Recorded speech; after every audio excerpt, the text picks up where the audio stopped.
All right, y'all. We got a great one lined up for y'all. We got a real nice one lined up. Karen, can you cue the music? Silverback. Appreciate you. The Self Love Show, giving you more than vitamins and minerals. Food for your soul, information and plans integral to making your mind grow. With more growth and development, BS is irrelevant to the intelligent. Knowledge, wisdom, and understanding is what we represent. It's the Self Love Show. The Self Love Show. The Self Love Show. We do it for our people. The Self Love Show. It's the Self Love Show. It's the Self Love Show. To expose they no equal. The Self Love Show. The Self Love Show. The Self Love Show. Story Wordsmith 9 Nails. The Self Love Show. The Self Love Show. You know how the story goes. It's the Self Love Show. Y'all heard the man. Y'all heard the man. First off, the views expressed in today's pod are those of the host, the guests, and are not necessarily reflective of TATN or any affiliates. Welcome to the Self Love Show on This Ain't That Network, as we call it in the acronym age, TATN. This is a spot where we dive very deep into the intersections of mind, body, spirit, consciousness, and culture. This is one of the co-hosts, 9 Millie. First off, all praise to the ancestors, the Most High. And last but certainly not least, my late and beloved Mama Sky. Think about you every moment. Today, we sit down, proudly sit down, honored to sit down with our honored guest, Emmanuel V. Rump, the visionary producer who shapes every beat and breath of the Underground podcast. He's spent years mastering the full spectrum podcast production and concept and scripting, the recording, sound design, and post-production polish. His hands-on approach transforms raw ideas into immersive audio experiences that captivate audiences and elevate each episode's impact. In this conversation, he'll share some concrete strategies for structuring your show, optimizing workflows, and achieving studio quality presentation and video on any budget. Well, at least we have some questions pertaining to that. Thanks, Karen. In addition to running the Underground Lounge, Emmanuel is a seasoned comedy writer who crafts punchlines for some top comedians you may have heard of and scripts commercials you may have seen that linger into your consciousness. He'll walk you through his joke development process, from brainstorming and refining setups to tailoring payoffs that land every time. Expect practical tips on collaborating with talent, pitching comedic concepts, and infusing authenticity into your humor. Is it humor or humor? Humor or humor? Whether you're honing your comic instincts or boosting your podcast comedic edge, this gentleman's playbook will show you how to blow up your show while staying true to your voice. We're also going to dabble into the More Growth and Development program, how to save a culture. So get ready to engage with the world where every sound, word, and design is part of a much larger narrative, a narrative that speaks to the power of art to reconstruct our inner reality. So whip out your self-love vision and your 10 hats. This is the Self Love Show, and this is the revolution. And the revolution will not be on YouTube, however. These are lessons, not lectures. We're live in living color. Today is Tuesday, September 16, 2025, at approximately 7:05 in the windy rack. And as always, you cats can be anywhere in this magnanimous universe, but thankfully, we all chose to be right here together. Here, together. What down, bear down, what down, brother Wordsmith? What you manifesting today? Love, now. You know me. I'm manifesting love. What you manifesting? Ditto, good brother. Pure, magnificent, unfettered, unfiltered. Many have said harsh, others have said tough, but I can assure you it's self love just the same. No doubt, no doubt, no doubt. Hey, fam, what's been going on in your neck of America, Kirk, America Kirk, since we last canoided? Yeah, it really wasn't happened on my side of town, but my brother from another mother, 9 Mills, had another rotation around the sun. I guess. Guess we can still use that phrase. Unless you're some sort of flat earther. I'm just saying. That's why I said I guess we can use that. Yeah. Yeah, it's good times, man. It's good to still be up top. You know what I mean? It's good to still be up top. On No top of doubt. the world. You know what I No mean? doubt. No doubt. All right, y'all. So what to expect in today's pod. We always kick it off with the Self Love Show quote of the day. And then we have our more growth and development platform video. That's under 1 minute. Keep your attention span on that. I know it's tough these days. Maybe get yourself a fidget ring or something like that. I think Charlie Kirk had one in his hand the other day. You know, it keeps you focused. You know what I mean? And R.I.P. Charlie Kirk, and condolences to his family. Okay. All right. Tattoo Tyranny. We're going to unpack 2 short videos before our honored guest comes out. And we love to hear from you guys. This is totally interactive. If you got any questions, concerns, comments, updates, corrections, don't be bashful out there. There's a chat. That chat's there for a reason. Today's topic: premium pod producer, comedy writer. This gentleman's done. It's got many credits from the writing standpoint. You know, he's a more of a behind the scenes guy, kind of like Brother Wordsmith. On culture, showbiz. We don't let anybody get out of here without talking about the copper culture. All right. And then we're going to be talking about showbiz, you know, and how to blow up your pod. So you're going to get a lot of tips here this evening, a lot of tips and a lot of great conversation. Okay. Do me a favor, smash that like button. Don't cost you nothing. And get this out. Get this out. Share this link. Repost it. And then we close it out with my personal favorite part of the whole shebang. And that's where this brother next to me, he's going to summarize everything discussed pretty much off the rip, top of his dome. All right. Um, and present it to you at the very end of today's pod. It's always a work of genius. We appreciate it. Any announcements there, fella? You and that frog again. Midwest Festivals presents the fall solstice this weekend, this Sunday at 112th over East, at the Forest Preserve. Trying to get the address right now.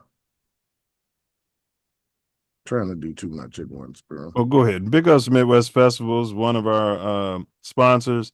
They do an annual event called Ancestral Echoes. That's going to be house music glamping fest. Y'all pop out for that. It's off the beaten path. You bring your camper. You can get a camper there, a tent. Great people, great music.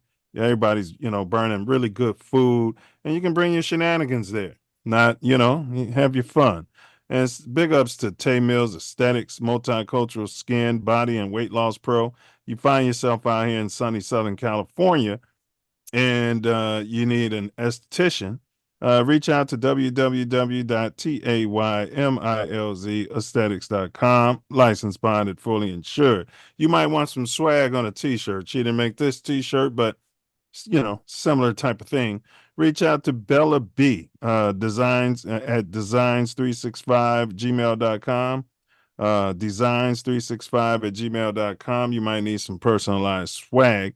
And then last but not least, you might find yourself, because the Hawk is coming, It's you might coming. find yourself spent out on that black ice right into a snowdrift out there, and Pookie, Ray Ray, Venezuela, Everybody's looking at you, waiting for you to get out your whip and leave it there so they can smash and grab and rummage through everything, steal your identity potentially, or whatever the case might be, steal your tires. We don't know. You reach out to Jim Recovery out there, he'll pull up with a brand new flatbed, top of the line. It's not AI yet. A top of the line mechanic, so you don't have to have your car dragging across the potholes.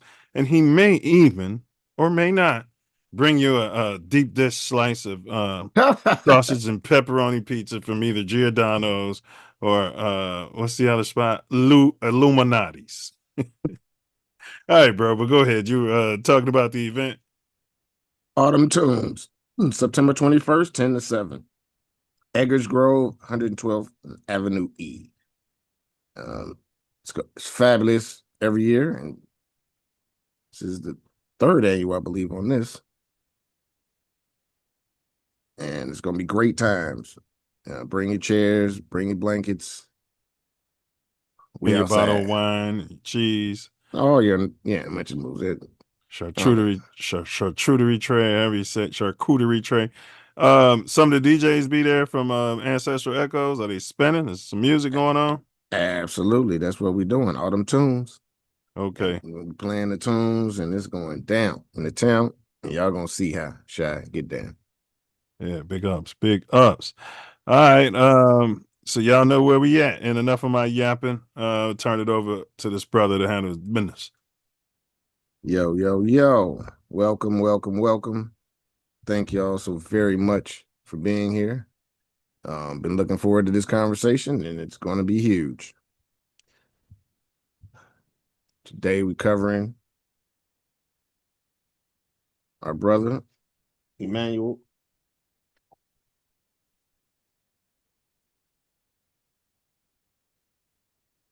What the hell is this thing?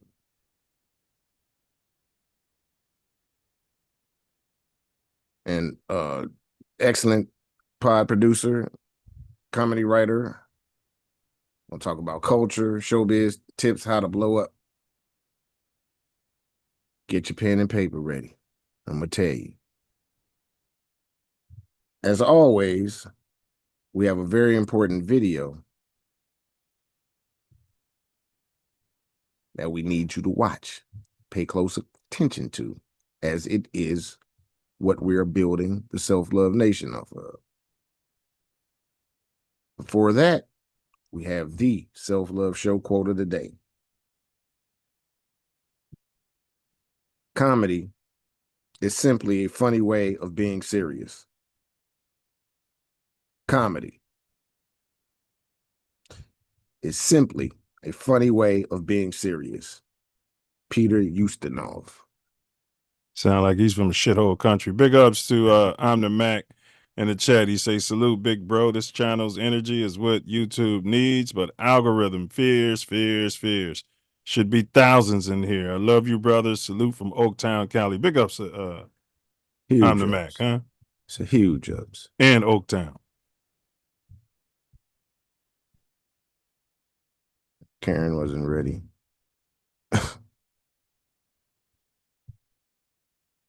We're gonna have to get a new Karen around here because Karen's got a problem. She acts like she doesn't know the format of the show week after week. I can do it. It's terrible. All right, see if I can do it. All right, let's see here. Because Karen must be a DEI hire. It wouldn't surprise me at all. All right, let's see here. More growth and development. Silverback More Growth and Development platform. Number one, repair our nation via reparations. We demand our silver back. Number two, to connect our breadwinners with our activists.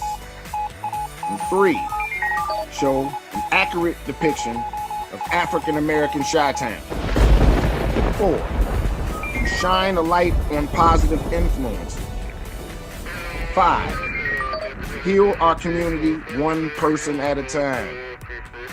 6, provide an unfiltered platform for our influencers. 7, recycle the black dollar. 8, To provide mentors for the mentorless. 9. Nah. To close the gap between us and our pink kinsmen. Closing the gap.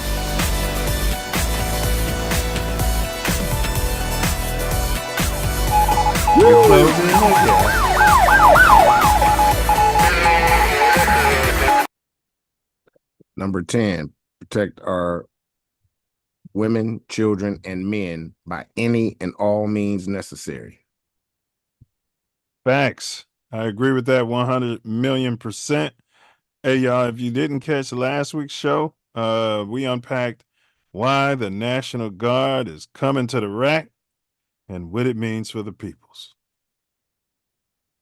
Lots of information. As always, our action-packed, information-packed shows, especially on this level. That one got shadow banned, didn't it? Yeah, it did decent. It did decent numbers, more than the average shadow ban. You know what I mean? Okay. I don't know. I think it was something about the title they probably misunderstood. So, and then we were light with the keywords on the algorithms looking for the AI agents. Facts. Yeah, but I refuse to say words like unalived and delete and all that crap. I'm going to continue to speak English as English was designed to be spoken. Yeah, I refuse. All right, please, this ain't TikTok and this ain't China. Hit that like button, y'all. We got a warm-up poll question here. I'll drop that link in the chat shortly. Please vote on it and pop back in. The question is for all you comedians and comedians out there and people who love humor, is it humor or humor? What is it? Humor, as far as I know. Oh, all right. I've heard people say humor. You know what I mean? Yeah, I've heard it. All right. Who is the best stand-up comedian from this list? Getting some fascinating data. I thought Eddie Murphy would have more votes. Who is the best stand-up comedian from this list? Number one, R.I.P. Bernie Mac. You know what I'm talking about? He was a natural. And he worked hard at it. I don't want to take away from his efforts. Number two, Eddie Murphy. We've had his brother on here, sat with us. Y'all check out the show with Vernon Murphy out there. Number three, Dave Chapel Rome Chappelle. Dave Chappelle. He turned down $50 million, went wacky allegedly, and then went to Africa out there. Left Hollywood and went to Africa. Ooh, he's got to be crazy to leave a beautiful place like Hollywood and go to a shithole like Africa and turn down all that money, allegedly. And then number four, last but not least, R.I.P. Richard Pryor. Brother Wordsmith and I, we've casted our votes. We'll let you guys know what we voted at the end of the show. But we're going to ask you guys to let us know. You can type it in the chat, but we prefer that you vote in the poll and then you can type it in the chat. That works for us as well. All right. Karen's going to drop that in there. All right. So we just put the link in the chat for anybody who wants to have their voices heard. Boom. Bye, y'all. All right. So that's today's poll. We'll give you the results at the end of the show. Of course, if you vote, you can see the results now, right, Brother Wordsmith? Absolutely. All right. Premium podcast producer, Underground Lounge. Great work. You know what I mean? Great questions. I'm going to tap in with this brother, with some of those questions. Fascinating questions. Comedy writer. All right. We're going to be unpacking culture. We got Emmanuel V. Rump in the building. All right. Popping out today. All right. That brother will be here shortly. He's going to give us a lot of tips. Tips that can help this pod, tips that can help your pod, tips that can help you as a writer. So this is right up my proverbial alley on there, fella. Facts upon facts upon facts. All right. Nope. Did you see Trump bears witness? I don't know because you're creative. Yeah, I know you unplug. And big ups Noir TV. I think that's a fancy word for black. And fair use. Hold on. To say no, I didn't. Yeah, that was it. That was it, but we wasn't gonna hear it. Ah,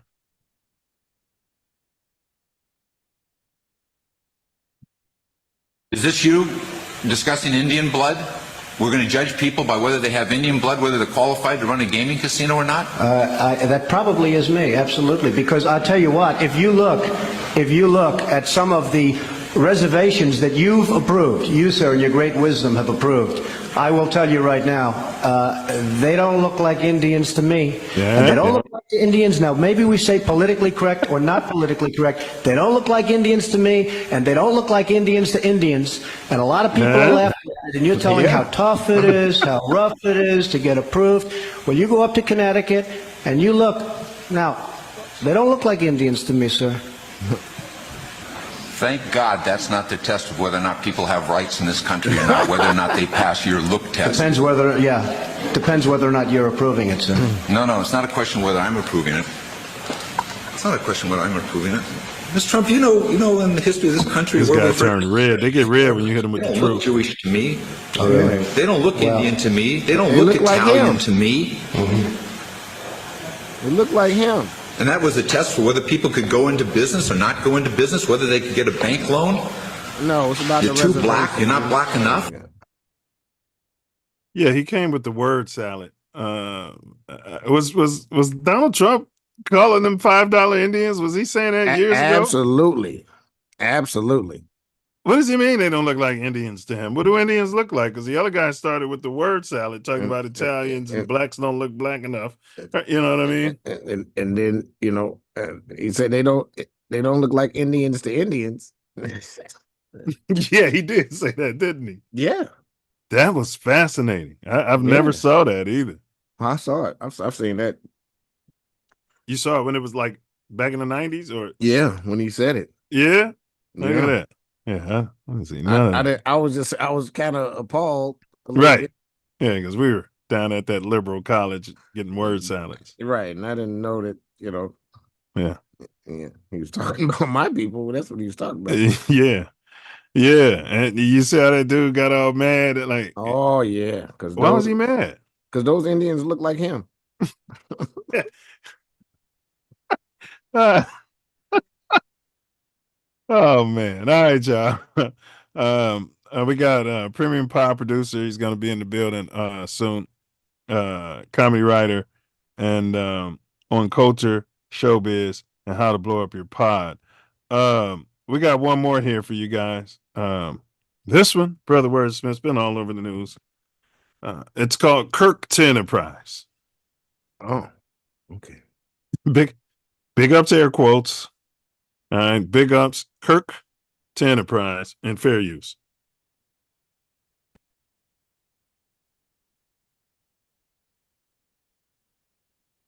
Thomas Sowell and Justice Clarence Thomas are far better black role models to celebrate than Martin Luther King. Period. End of story. Holy day, Martin Luther King Jr. Day. And we said some things today, and we challenged some of the primary doctrine that is running modernity. If you disagree with our take on MLK, just listen to this episode. Give it a fair hearing. Just say, hey, maybe I don't agree with Charlie. Maybe I think he's the best person to live in the 20th century, and that he's worthy of worship, which is effectively what this society demands. Then fine, just listen to the episode and maybe you'll learn something. We talk about the positives, and then we also get into some of the other implications of this. We're a truth-seeking show, but I can say declaratively, this guy is not worthy of a national holiday. He is not worthy of godlike status. In fact, I think it's really harmful. The response was disappointing because some people, instead of dealing with the substance and or my very public track record of hating bigotry and racism and also associating with people of all sorts of different backgrounds, they started to call me racist. Not counting gang violence. No more talk. Air quotes expert. All right. Next week, man, we got a brother. What's your take on what you just heard? I rarely agreed with anything that came out of that man's mouth. Mm-hmm. I also a lot of nonsense. Like it's funny he should say who Mm-hmm. our role model should be. Mm-hmm. For him, that's how the progressives have been doing this for years. yeah. I've also found it a little amazing that a 31-year-old would go around college campuses debating college children With no college degree. You know, he never got a degree. I'm not Yeah. judging people who Yeah. don't have a degree, but he was rest his soul, was put out in front like he's this smart genius. Not saying you got to go to Was he college to from be a smart Wilmette or genius. somewhere? Wilmette? Wheeling. He was from Wheeling. Yeah. Yeah. You remember I used to be out there. That's where Yeah. Tanya was living Yeah. when she left the yard. Yeah. And those people, yeah, you know, well, I didn't know what was in their heart. I'll tell you that much. I didn't know what was in their heart. You know, it was in What? their actions. You saw it was in their actions. So, you know, and they told They a never lot. said one word to me every time I was out there. I didn't have one person say one word to me. They were afraid to spew the hate, but no, you know how you're in Chicago. Hey, good morning. You know, somebody at least acknowledge you. Not one person said one word to me. In her apartment complex, nothing. Wow. That's probably, he probably lived there. That's where he grew up at. Now, rest his soul. I'm talking about he probably lived in the apartment complex. He may have. What I find interesting too, bro, is I find it ironic and poetic almost that he was talking about a true martyr, that he was talking about a true man of peace, a true man who didn't you know, like racism, who spoke out against stuff, a humanitarian, I should say. And then, you know, he shouldn't be canonized and saying that Dr. King shouldn't be a hero. And then this guy gets changed. And all of a sudden, you know, the flags are half staff and they want to gonna have a national holiday. Come on, He's man. flying his casket back on Air Force Two. He's saying that he got assassinated. No. Yeah, that's what I'm saying. No, he got shot. Well, Somebody shot that's him. what I'm saying. But it's just Right. ironic that it's almost like the balance of the universe. That he went in there and was taking digs at Dr. King, right? And everything that Dr. King did. And then look what happened to him. And who he was saying should be role models for us. Yeah. Uncle Clarence Thomas, and I don't even know who the first dude was. I've been meaning to look him up. Thomas Poole or something, he said. Thomas Sowell, I think. Yeah. Well, who was he? If you don't know, it's good. All right, Midwest Festivals, y'all. We got our guest here in the cream room, so we're gonna move forward. Pod producer, comedy writer on culture, showbiz, and how to blow up your pod. Now, we do have a riddle. Your mind is a terrible thing to waste. Brother Wordsmith has solved it in our personal private chat. If you guys have guesses as to the answer, put it in the comments, please. We'll give you this answer at the end of the show. Here's the riddle. Born of iron's fiery might beside a brackish shore, I rose on steel and labor's roar. Once my furnaces glowed bright in smoky skies. Now ghostly echoes whisper where industry lies. What city am I? What city am I? That's pinned in the chat. Enough of the appetizers out there, Brother Wordsmith. Let's quench the self-love nation's thirst. All right, Karen, we do have a promo video. Could run that as we get this gentleman out of the cream room. All right, so next week, man, we got a brother Emmanuel V from Vita Entertainment, Emmanuel V, in the building. Underground Lounge. He's approaching about 200,000 followers. He's got a video on there with what's the guy's name? He brandished the NBA player brandished the pistol because somebody owed him money on the flight. Gilbert Arenas. No big ups, Gil. What made you spend $1 million on your birthday? Adidas said this is channel. I wasn't popular enough. So basically it was $2 million. I threw a $2 million party. to get 40 million. Something else. He had a whole lot of questions. He got to the bottom of it though. Yeah, I mean, he said Lil Wayne put him up on game, and he did. Lil Wayne. He said once he got the host, everybody came. And it's all payola. Period. Looking forward to that conversation. Moses fleeing the people. All right, y'all. So this is why we do this show. Goodness. This is why we do this show. We honor the fallen like George Floyd. We're here to impress upon the world that we're copper first.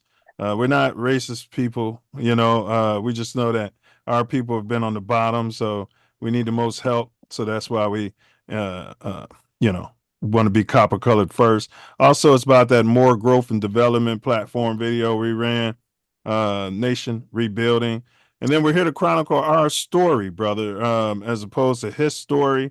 As I told you when we talked on the phone, you know, maybe your kids, your great-great-grandkids, you know, the progeny, they'll get a hold of us talking 200 years from now and be like, man, they saying some of the same stuff we're talking about. So that's why we do it. And Brother Wordsmith, do your thing there, fella. Welcome. Much appreciation. Love, honor, respect. We're so happy you came to bless us with this experience. We're looking forward to this. Oh man, thank you guys. I appreciate it, man. I'm looking forward to it. My frat brother. Let's have some fun. Yes, sir. What up, Fi? Yo. Much love, man. Thank you all for having me, man. I appreciate it. I'm always like, you know, why do people want to interview me? Because I'm always behind the scenes and making sure people in front of the camera get their due diligence. So, like, yeah, this is cool. Absolutely. And like Brother Wordsmith said, man, we're honored to have you here. So let's just hop right to it. All right, so we're going to start with the cultural questions, and then we'll get into the other stuff, right? No, take your time, man. It's all good. Like, it's all love. Like, yeah, let's do it. Let's have some fun and some laughs. Okay. All right. How do you feel your GI, because this brother's from Gary, Indiana. All right. That's going to be on the test for anybody who's listening. How did your GI upbringing help shape you into the man that you've become? Oh, wow.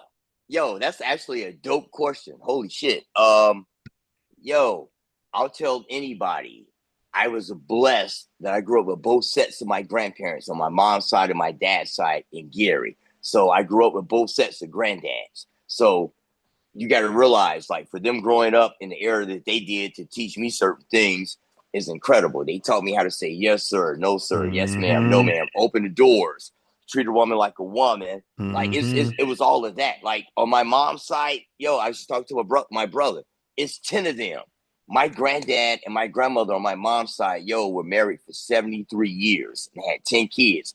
Nobody went to jail. None of that. You know, over the years, I lost 2 aunts and my grandmother. But when my grandmother passed, her and my granddad were married for 73 years, man.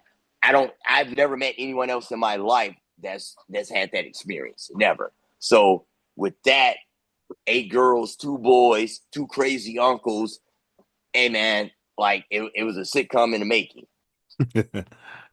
It's funny you commented on the wisdom, you know, your grandparents, because I was thinking about that the other day. I don't know what gave me that thought, but I was thinking about the time I was blessed to have spent with grandparents who were dialed in, who cared enough to just drop those jewels, right? They didn't let you BS them. They told you, we clean up the basement. You couldn't hit them with the, I don't know how to do it. I don't know how to sweep. Well, you finna learn. You know what I'm saying? Yeah. You're going to learn today. And it wasn't even about the physical labor. Like I was talking to someone the other day, we were eating fish. And he was like, yo, how do you know so much about fish? I said, well, my granddad on my mom's side, he was a fisherman.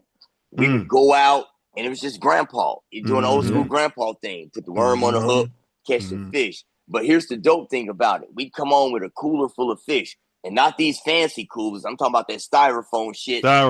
With that kidnapping rope on it. Yeah.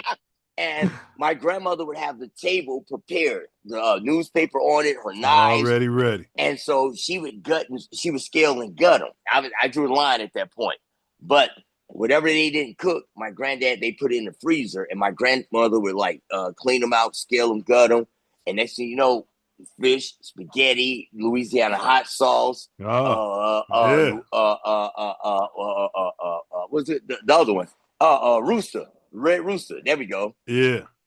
Yeah, and it would be that, man. So I grew up in that type of environment in Gary where it was just a big family. Now, for me, I grew up in a house. It was 3 of us. I got older brother and younger brother. So I'm not accustomed to being in a house with a lot of people. Don't forget about the bread. Man, hey, we used to get For that them buffalo. bones. We used to get that buffalo fish. I'm looking back on it. I'm like, man, my family was trying to kill me, man. They gave me I survived 2 Heimlich maneuvers, 5 smacks on the back. I'm 4 years old. They like, yeah, watch them bones. I told you to watch them bones. Like, why are we eating all this bony ass fish? But it was good. I got some buffalo right over here right now. I picked up some you're on the your way own with home. that. On my dad's side, my grandmother used to cook trout, buffalo, and catfish. And the main thing, hey, be careful with the bones. I had a cousin, and she was trying to be funny at the table, and she wasn't funny. She was more of an intellect. And I'm like, hey, leave the jokes to me. And we were kids. So we sitting there, and next thing you know, she, all bullshit aside, she was choking for real. I didn't know it. I said, that's what you get. And we were like 10. I was sitting there, and my grandma was like, oh shit. And so everything worked itself out. I'm not sure my cousin still eats fish to this day like that, unless it's did they smack the back or get a Heimlich No, maneuver? they like my grandmother was a nurse. So it was more so like she swallowed a nice amount with the bread and all of that, and a bone was within that, so she coughed it back up. But I was sitting there, that's what you get, yo. I was like, oh shit, I didn't realize she was choking until I saw that look in her eye, like, motherfucker, I'm choking. My big brother gave me the Heimlich. All right, Tori's got a question, but I got one more for you. Let him roll. Which of the following would you prioritize to heal the copper culture? Being black culture, as you may know it as. We don't use that because none of us are black, right? You look at the definition black, it's so negative, right? So which of the following would you prioritize to heal copper culture? There's no right answer. Spirituality, mindfulness, education, or capitalization? You got me with education and capitalization. Anyone that knows me, I'm a huge, as much as I joke around, I'm a huge supporter of education. I grew up in Gary, Indiana, went to Gary Public School System, learned the same shit as any other person, Martin Luther King, nobody else, so forth and so on. But when I went off to college and I had a chance to like start mentoring, and it's like, oh shit, I actually can make a change. But the thing is, with making the changes, all you gotta do is make a change with one person. You can't change the masses. So if there's one kid, whether it's a boy or girl, just says, hey, Mr. E, thank you so much. You inspired me, or whatever. That's what it's about. That and homelessness. The world we live in, there's no reason it should be homeless people, man. And I passed out socks and water with 2 of your previous guests, Brother Carl Seaton, Kenny Young. We're going down to 5th and Maple. And just, if it's hot outside, we get cases of water. And mind you, this is pre-COVID. So we did this pre-COVID. And we passed out water. And then if it wasn't that hot outside, we passed out socks and T-shirts. So it's like, that's where I'm at with it. Because at the end of the day, you can't help everybody, but you can help somebody. 100%. And that one person can help someone else. So between education and capitalization, which one are you leaning into first for culture? I'm going to go with education, strictly because growing up in the public school sector, we didn't get the education that we deserved. They did whatever they thought they were doing. But a lot of my black culture came from my grandma Rump on my dad's side. She had a library of just like black history. Read the book, and we would read it. And then my grandmother literally would say, okay, where'd you learn about it? Us not knowing as grandkids on that side of the family, she read the book. So now she wants to see if we're bullshitting or not. And she was prepping us in the essence of black culture. Because when I went to Purdue, and I took Black History class, I had a white professor. So that's some odd shit right there. I'm like, oh shit, my grandmother taught me this, and here I am at this top college, and I got a white cat teaching me about Black culture. That's an odd feeling where you're like, fuck, you know about our culture. part of the reason why we do this show. Yeah. So it's one of those things, man. So I'm going to go with education, because capitalization can be built around you giving $100, you giving $100, me giving $100, so forth and so on, and you build up. And it's like, regardless if you got $1,000 or $1,500 or $3,000, that can still make a difference to somebody. But the education, to me, is priceless, because education, that's a mental tool that you can use. Where if you don't have a roof over your head, you can start thinking, hey, how do I get a roof over my head? How do I get a job? How do I meet this person? How do I meet this person? How do I produce a podcast? That's the essence of education. Money is like, hey, I got to buy food. That's it. I got to keep a roof on my head. That's it. Money doesn't buy education. And again, that's my own personal opinion. Some people think different of that, but money doesn't buy education. Education is taught doing stuff like this, where I'm learning from you two guys. You two brothers learning from me. And then it's like, oh shit, everyone is watching the show. We're teaching them. And one thing I didn't mention to you, as a result of having these types of conversations, say at barbershops and stuff like that, and oftentimes it leads to a drunken argument where nothing's accomplished. Brother Wordsmith and I, we've taken the approach that we won't debate on this particular show, right? You know what I mean? We're just going to hear your build. We're going to hear your wisdom, right? You know what I mean? And that's it. That way, it's just not Negroes talking loud towards each other and getting nothing accomplished, right? Because everybody's got a perspective. No, that's totally understandable. I have this conversation with my dad, and I tell people my dad is really into religion, and sometimes that overshadows the basic conversation. So I hit him with, yo, religion, politics, women, and money, that's how wars start. That's what starts argument. Remove those 4 items, there's no arguments. There's no disagreements. The 3 of us can chat all day long. The minute I bring up politics, both of you guys' views may be different from mine. I bring up women, it may be, oh shit, I know her. What the fuck? You bring up money. Man, this motherfucker owed me this motherfucker owed me that. You bring up politics, hey.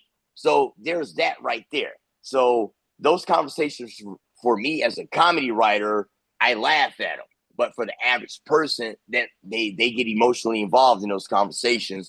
And like, even with my pops, like we have it out. Like I said something to him a few months ago, and he's still caught up in his emotions. Because he knows I write comedy for a living, and he knows I don't care what I say, but I say it respectfully. And 100%. I'll sit on a platform, and I'll let you brothers go from there. My pops and I were talking, and I forgot how it swung that way, but he can't have a conversation without bringing up religion. So finally, I smoking that Cali and had some nice Uncle Nearest in my system, and he didn't know it, and he said something, and I said, hey man, some of the most god awful people I ever met are from the church. Yo.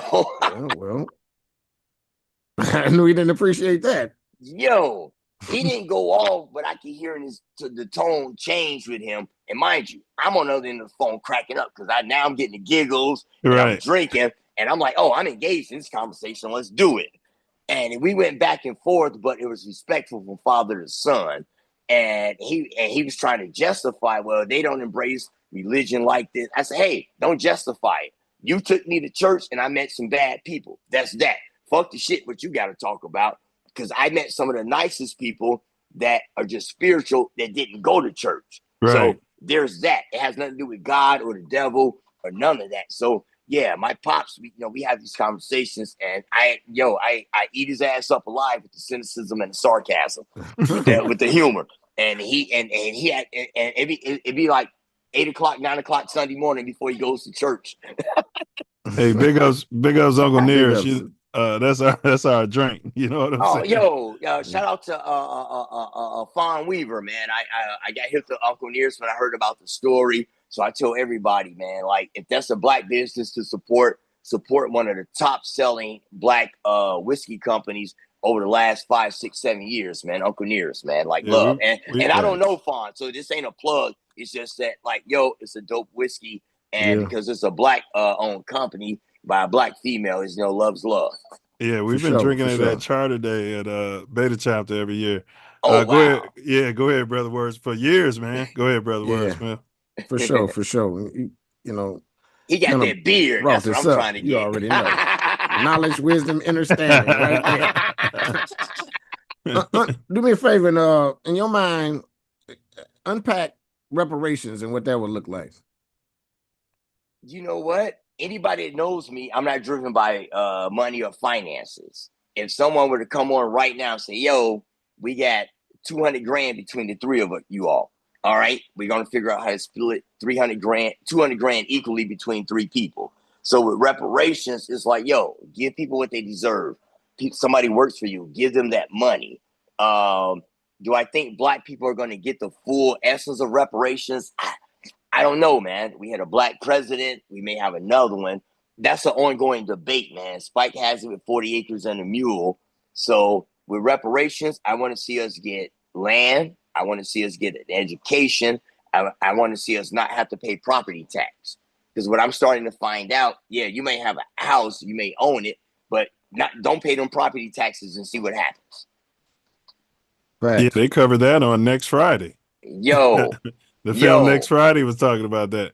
I'm learning so much about owning land because, my grandparents on my dad's side, they own land. They had land in Indiana. They had land in Tennessee, but you got to pay property taxes. Don't pay them property taxes. Somebody that don't look like us, they come to take that. Oh, yeah. And I'm like, yo, y'all already took the country. Like, y'all want this too? Get the fuck out of here. Come on, man. Oh, yeah. And like, they can raise the taxes on their whim and put it out. Yeah. Yo, if you don't mind me asking, where you brothers from originally? Chicago. So, okay, cool. So you guys know that whole essence of Lake Michigan that goes around Chicago to Gary and whatnot, all the way over to Michigan.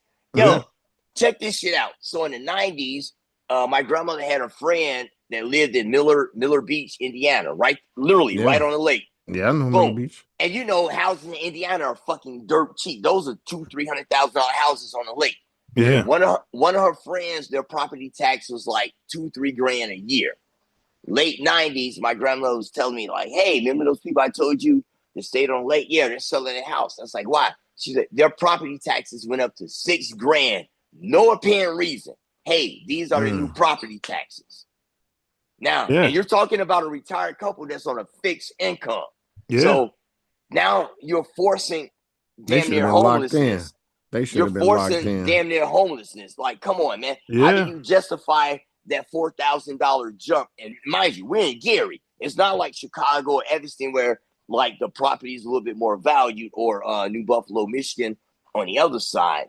And my grandmother told me, she's like, yo, you can own the property all you want. The property taxes, that's how they take your land. And that's some fucked up shit, man. Yeah. Been going on for years. Yeah, and that's something I'm learning more about. I'm learning more about that. So my essence to your question about the reparations, we got to figure out an essence of finances for generational wealth. We got to figure out like, hey, I got a niece and nephew. Yeah, I own this property, but guess what? You all fuck up and don't pay these property taxes. Somebody that doesn't look like you and I, they gonna own this property. Yeah, and they gonna take it with no problem, because now you're gonna have to pay court fees and a lawyer to get it back. Now you're like, I don't have the money to do that, so you're losing before you start. Yeah, they got classes on how to buy tax distressed properties. And that's something they don't teach in the schools, man. That's something that needs to be taught. Like, yo, own the land. Now, how do we maintain the land? And that's something that none of us are taught other than conversations like this, or you're with a relative that's financially well off that has that knowledge. Other than that, we don't know. Yeah, it's like money or relationships. I tell young people, anybody can get money, anybody could get a girl, but can you keep that money? Can you keep that girl? You know what I mean? And that's how property is. I'm on record. I settle cheap because I just want to settle. Man, they can cut me a check for 375 grand, throw my wife 375 grand, leave me alone, and we're gonna make it happen from there. You know what I'm saying? And I'll write them a "you no longer owe me money, America." You know, Yeah. I just come up with a figure. You know what I mean? Something Yeah. they can deal with. Yeah. After you live so long on a certain amount of money, if you get an excess of money, you're like, well, I've been living like this last 15, 20 years, so I'm good. Yeah. I work with people that's worth an enormous amount of money, and I get to see different levels of that, which is the coolest shit ever. But my guy that put me on as a comedy writer, shout out to Joey Wells, modest dude. He don't give a shit about a Porsche or Mercedes or whatever. Mm-hmm. He drives a modest Lincoln, and one of the nicest guys that I've ever met in this business, and gave me my first paid professional writing job. And we're still rocking and rolling to this day. Never had a disagreement or whatever. Our disagreement is about Chicago Bears beating the fucking Raiders. That's it. Right.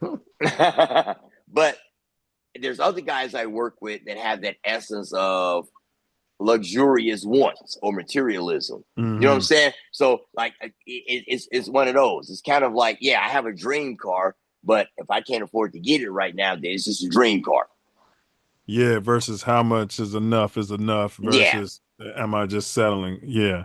Yeah. So what we're gonna do, bro, we're gonna take like a 5-minute break. Okay. So we can do a little pit stop in the baño, as they say here in LA. Yo, you know what's funny? On our show in the Underground Lounge, I'm sure we'll talk about it. Yeah. Yo, if you watch the show, Lou and Spank just get up, walk off the set. Yeah, I've seen people do. Yeah. Yo, it's the coolest shit ever. Lou will be like, I'll be right back. Spank will get up, and the show will just keep rolling. Yeah. And we fuck it. This is our show, Dad. We don't care. They just get up and go and come back. Yeah, just keep it going. It's like, hey, it's like a party. You like being at like if we in your basement or something. Exactly. Yo, this is dope, man. I appreciate you guys for reaching out, man. You know, it's New Love, it's Midwest Love, it's Chicago Love. You all had like great friends of mine on the show. We met, what was it, about a year ago at Jazzism. Jazzisms, yeah. Yes. You was outside smoking a cigar. Now, I don't know what frame of mind you was in, but I was like, yo, hit me up, let me know. And then I was talking to MJ, and I was like, yo, I ain't heard from a frat brother. Is he still in town or whatever? Yeah. And God blessed us with a week or two later, I got your text message. Literally, that's what it was. I was smoking around. There's a bunch of cues out there, man. We were sitting out there chopping it up. Yes, but no, that's always cool. Yo, I hung out with Chavez and brother Phil and Kenny Saturday night for the fight party. Okay. Yeah. We were down in Inglewood at a fight party at Phil's house. So, I'm in Inglewood. I'll be at Phil's crib for his birthday, his wife's birthday. Chavez came to my wife's birthday, man, out in Marina Del Rey. So, big city, small world. That's love. He had that truck driver look going on Saturday. I hadn't seen him. He had the beard on. I said, you out here kidnapping motherfuckers? But but no, I rolled with Kenny. So me and Kenny fellowship before we went there, got right. And then later on the night, Carl fell through. But it was love because I hadn't seen those guys in a minute. We all working, trying to scratch and survive, man. That's Tory Sands, man. Kenny and Carl. Yes. Kenny and Carl, Yo, do you know John Ferris? Yeah. Is he gamma up? I forgot what chapter, but I bumped into him when I first moved to LA. Literally, we met in orientation at USC. He had something on that said KSI. I had something on that said KSI. And we looked, made sure we was good. And we started talking. And he said, where you from? I said, I'm from Gary, Indiana. And he mentioned Carl and Kenny. Yeah. He shows me a picture, and it's a guy in his picture that I grew up with in Gary named Jermaine. I forgot Jermaine's last name at the time. But yo, Ferris and I are cool. And Ferris is a cool brother, man. Yes, sir. That name Ferris, it sounds familiar. Yeah, I forgot his other name. I know John Ferris, but it's another cool name that he has. You're like, what the fuck? Yeah. You know him. Hey, yeah, I know. I'm sure I know him. All right, so we're gonna let me get this up. We're gonna go ahead, bro. We're gonna take a short break and we're gonna be right back, man. 5 minutes, man. Stretch your legs, get your smoke on, whatever you're gonna do. No, I'm cool. I'm gonna sit in and chill and wait for you guys to come back. All good, love. All right, yes, sir. All right. The Self Luv Show, giving you more than vitamins and minerals. Food for your soul. Vitamins and minerals. Food for your soul, information and Yep. plans integral. Yes, y'all. Don't stop. Y'all know how we do. Goes on. We have some very edutaining videos for you to check out Knowledge, wisdom, and understanding is that what we will elevate represent. your mind state. It's the Self Love Show, the Self Love Show, the Self Love Show. We'll be right on back. Expand the conversation. Y'all know how we do. Y'all the Self Love Nation. Corey Wordsmith, 9 Mills. You know how the story go. It's the Self Love Show.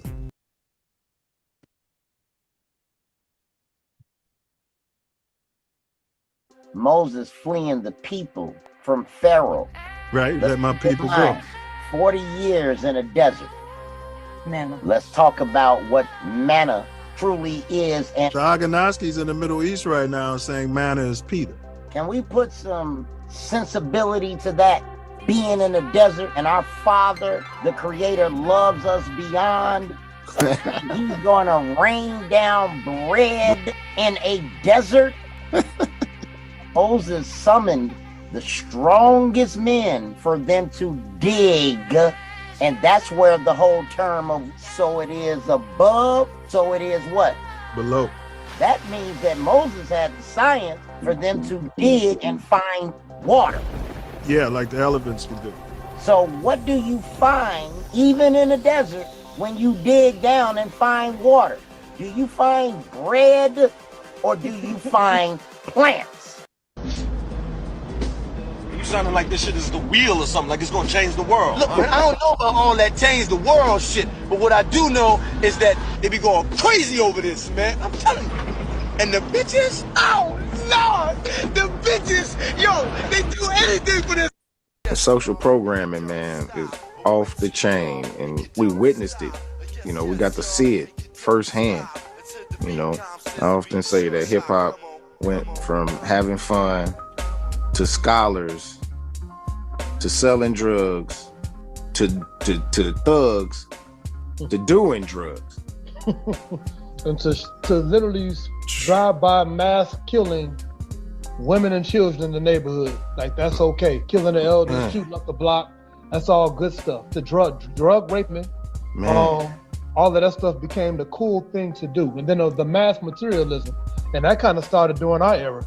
Yeah. You talk about all these brands. I didn't know nothing. We didn't know nothing about half these brands that you could copy, Macy's and Nordstrom and all of that stuff. If some rapper hadn't told us about it. You know what I mean? So then the next step, if you ain't got a job or you don't have the means to get it, then what you gonna do to get those goods that we couldn't afford? You gonna sell drugs. You gonna do what you gotta do to get that stuff. That even the local news is ultimately both written for and controlled by a unified source, regardless of the network.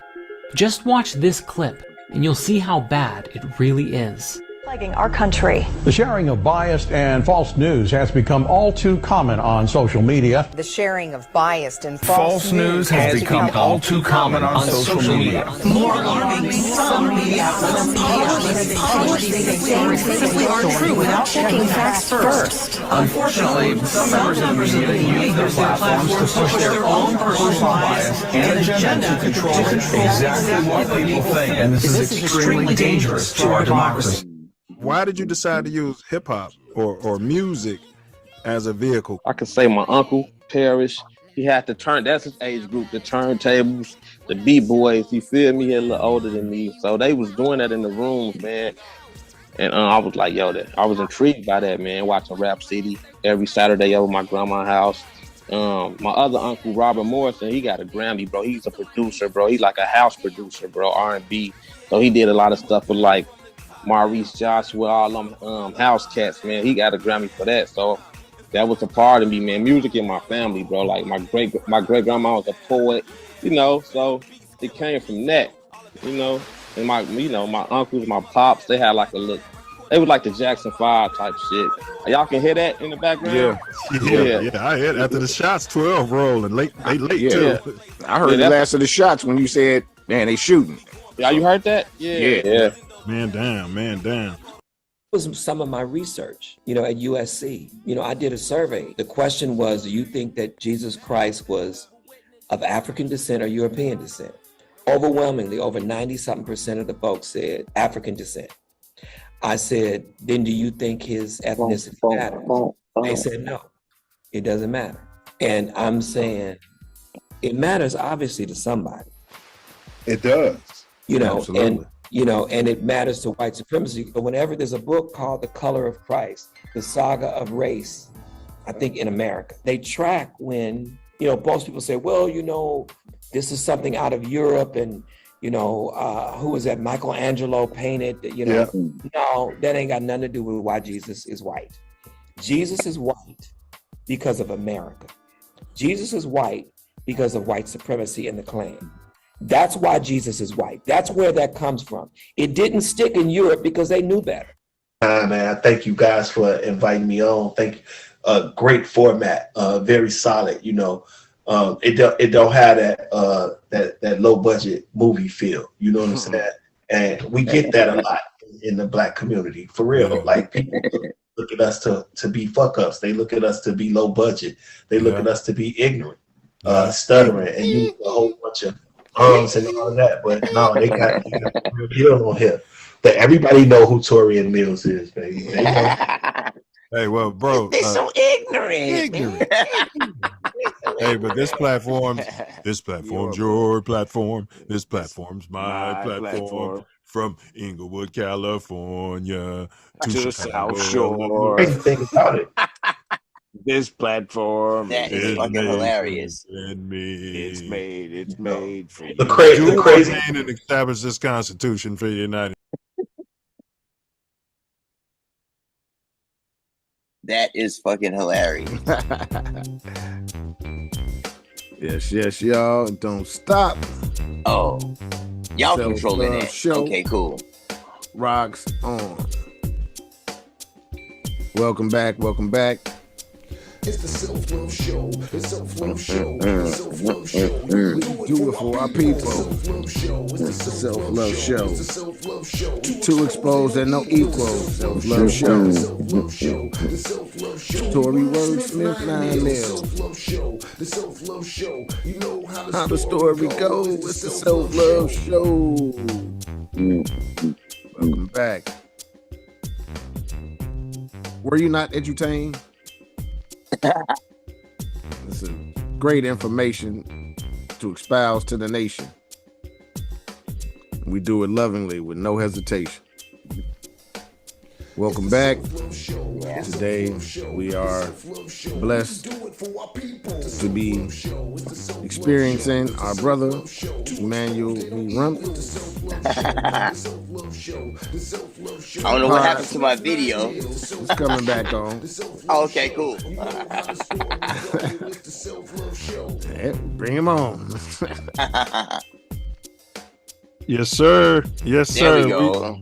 Yeah. Like you said, man, we on here with this good brother, man, Emmanuel B. Rump, premium pod producer, comedy writer. We're gonna get into that.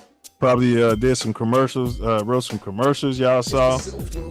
And we just unpacked culture. Now we're gonna get into the biz of show, the biz of entertainment, and then tips on how to blow up your pod. Maybe you got a podcasting idea. Maybe, you got a pod going, and that's what we're going to be breaking down. So let's get into that a little bit here, brother. Can you walk us through the origin story of the Underground Lounge podcast from initial concept to your very first recording session? The original concept, that's Lou Will and some previous producers. I came on like episode 5 or 6. They had other producers on they were dealing with, and they were still trying to figure out, when you do a podcast, you want to go for the look and all of that. So they were here at the studio where I work at Heartbeat Studios. And so it was a shuffle of the set. And then whatever happened on the higher end with the other producers, I came in and I was talking to Spank Horton, and I was like, yo, how can I help? How can I be a part of this? Because I see something of greatness. This is on the level of Drink Champs and All the Smoke. And I know Matt Barnes. So Matt and I would talk about his show. I'd be like, yo, dope show or whatever. And I'm a huge fan of Hot Boxing with Mike Tyson, which was another dope podcast. Yeah. And I came on And like one of the days, whatever happened on a higher up, they had no material for the show that day. And I was like, yo, what you guys going to talk about? He's like, I don't know. We're going to wing it. I said, give me about 45 minutes. I got you. I came back in 30 minutes, had a run of the show, gave it to him. And then week after week, the next 2 or 3 weeks, we did the same thing. And then he hit me up one night about midnight. Now, here's the funny thing about Spank. Spank is a late night person. So he hits me up. I'm thinking, oh, shit. He invited me out to go hang out. And he's like, yo, hey, man, we appreciate you. Me and Lou appreciate you stepping in for the show. We're going to bring you on as a creator, producer, and showrunner of the show, which means whatever you say, goes unless we override it. I was like, huh? He's like, yeah. And mind you, it's midnight. I'm thinking I'm about to go out and hang out. He told me that. Hung up. Next day I talked to Lou. And then the dope thing talking with Lou is he was like, yo, I know we're doing a podcast, but I wanted to grow into the essence of a late night talk show. So when he said that, he got me because I'm a comedy writer. I fucks with Jimmy Kimmel. I fucks with Arsenio Hall. I'm from Indiana, much love to David Letterman. So I was like, oh shit. So I saw the vision. So it wasn't about the money or whatever. It's about the vision and being a part of something from the ground up. Again, I probably could have worked on All the Smoke, but I didn't holler at Matt like that. I just talked to him about the show or whatever. I didn't want to cross that line because I met him through someone else and I don't want to cross that line. But I was like, I'm not going to miss out on this opportunity. So as the show was growing, we went through the set, we went through the furnishings, and now we have our own permanent set. So what you see now on the website, on YouTube, we just go in and cut the light on. There's no flip-flopping. We only change furniture for different segments. But yo, Lou Will is probably one of the most talented, funniest NBA players that's on this platform. Him and Jeff T. I never met Jeff T. Jeff T is from West Side of Indianapolis and fucking hilarious. Oh wow. I didn't know he was from Indianapolis. I never met Jeff T. But if you look at the 520 show, Jeff T. So shout out to Jeff T. I never met him, but like his podcast is one of the few that inspires me creatively. But working with Lou and Spank, they give me a lot of leeway to say, hey, let's do this today. Let's do this. I created, if you guys seen the show, I created the fucking bucket. We put a ton of questions in there, and whatever you pull out, that's what it is. So it could be anything across the board, but definitely no sandbag questions. Definitely nothing that'll get anybody in trouble personally. It'll be something like, yo, when you got your first big check, what'd you spend it on? Do you regret it? So now that becomes a story, and you're like, man, I did this, I did that. Or we had a question on there I created. Would you rather lose your left arm, or would you rather lose an arm or a leg, and why? Man. Right. So think about it. You got to give up an arm or a leg, right, and go the rest of your life. But why choose that? And so it's that. I think the only person that called some questions that he didn't want to answer was Boogie Cousins. He kept getting sex questions. He's like, yo, what the fuck, man? What y'all got going on here? I'm like, hey, man, it's 50 questions in that bucket, and you keep pulling these questions. But no, it's a cool thing. It's a cool thing, man. We're sponsored by FanDuel, so shout out to FanDuel, Gran Cormino. Like our season 3, our bar is insane at our podcast. So if you guys are in town, next time we start shooting, we're down for the next 2 weeks. You guys are more than welcome. I'll hit you up and you come and see the vibe because we shoot at nighttime. So that's what make our shit interesting. We shoot at 7:00 at night. Yeah, definitely hit me up. I live here. I'm in Inglewood, so hit me up. I'll slide through. And we shoot in Chatsworth, just to give you guys a heads up. We're in Chatsworth. Yeah, out in the valley. Yeah, but it's a cool thing. The offset of the balance is that's where dude went to high school, didn't he? Barnes. Didn't he play for Chatsworth? Or one of them did? No, Gilbert Arenas. Gilbert. Yeah. Swaggy and shout out to Jordan Farmar. They all played out here in the valley somewhere, Woodland Hills, Chatsworth, and all that. Not familiar with the schools, but we had Gil on the show twice. So Gil is family. Yo, if you guys get a chance to get him on the show, he drops a lot of knowledge on podcasts, man. Gilbert he spit game with us on our Yeah, on he's got great energy. yeah, Almost as great as yours. Gilbert's got great yeah. energy. No, their show is nuts. You got him, Swaggy P, Kmart on that joke. Yo, Yeah. that show is highly entertaining. Yeah. But And Teague on that motherfucker too. no, T got his own show. Teague is on 520 with him and his boys. T got his own show.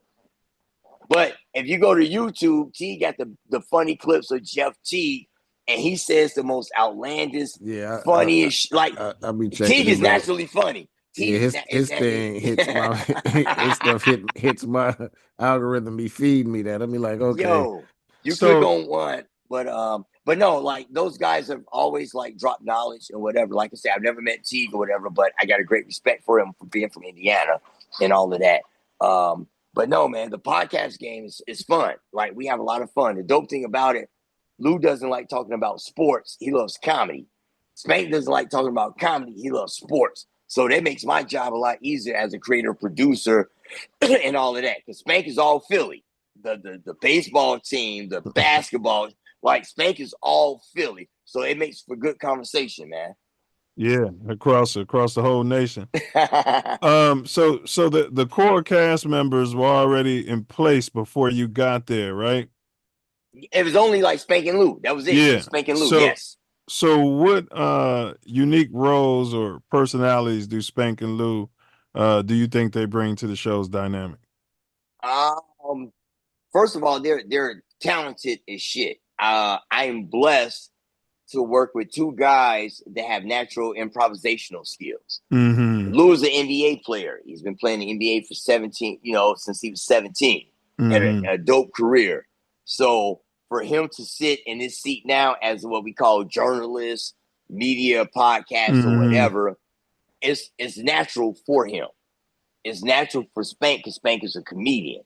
And the dope thing is about it, they're friends. So it's not like two people came together and said, and hey, you got to work this. the chemistry. They already had it. No, they came together. And again, it makes my job easier. Like I'll give them something like, I'll send you like how our show goes. We do like a fun fact thing, 7, 8 cool fun facts. And then I'll come up with maybe 10 solid questions. Okay. Lou may ask 1 or 2 questions. And then based on the answer of the talent, it goes from there. Spank may see something, ask 1 or 2 questions, and it goes from there. But what I give them is a template. But because they're so good, and 9 times out of 10, most of the people that come on the show, they know. So it's a comfortable feeling. Now we've had Joy Taylor on there, Taylor Rooks, Van Lathan. 2 weeks ago, we had Flea from Red Hot Chili Peppers. Come on, man. I'm a dude from Gary, Indiana, and I get a chance to meet Flea from Red Hot Chili Peppers. Californication. Come on, man.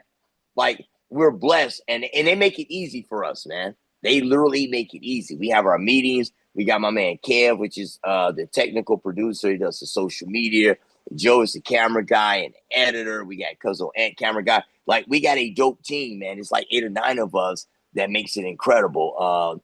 Lou has a dope nephew named Juju, and he's on the creative side with me. So anything before I turn it into the show, I'm sending it to him. We're going via text message and notes. Like, what's this? Okay, take this out, add this. So it's a great working mechanism, man. And you guys know that whoever's behind the scenes with you guys, you know that shit works. Mm-hmm. Mm-hmm. Which interviews from your mind, bro, have stood out as the most memorable or game changing for your pod and your pod's growth? And how did those conversations shape the evolution? Yo, that's a question I get asked all the time because we've had comedians on there. Sid Castillo, Earthquake, Roy Woods Jr. stood out. Like, you guys know when you prep a fact list for talent, and then you ask 1 or 2 questions, and it just goes the other way.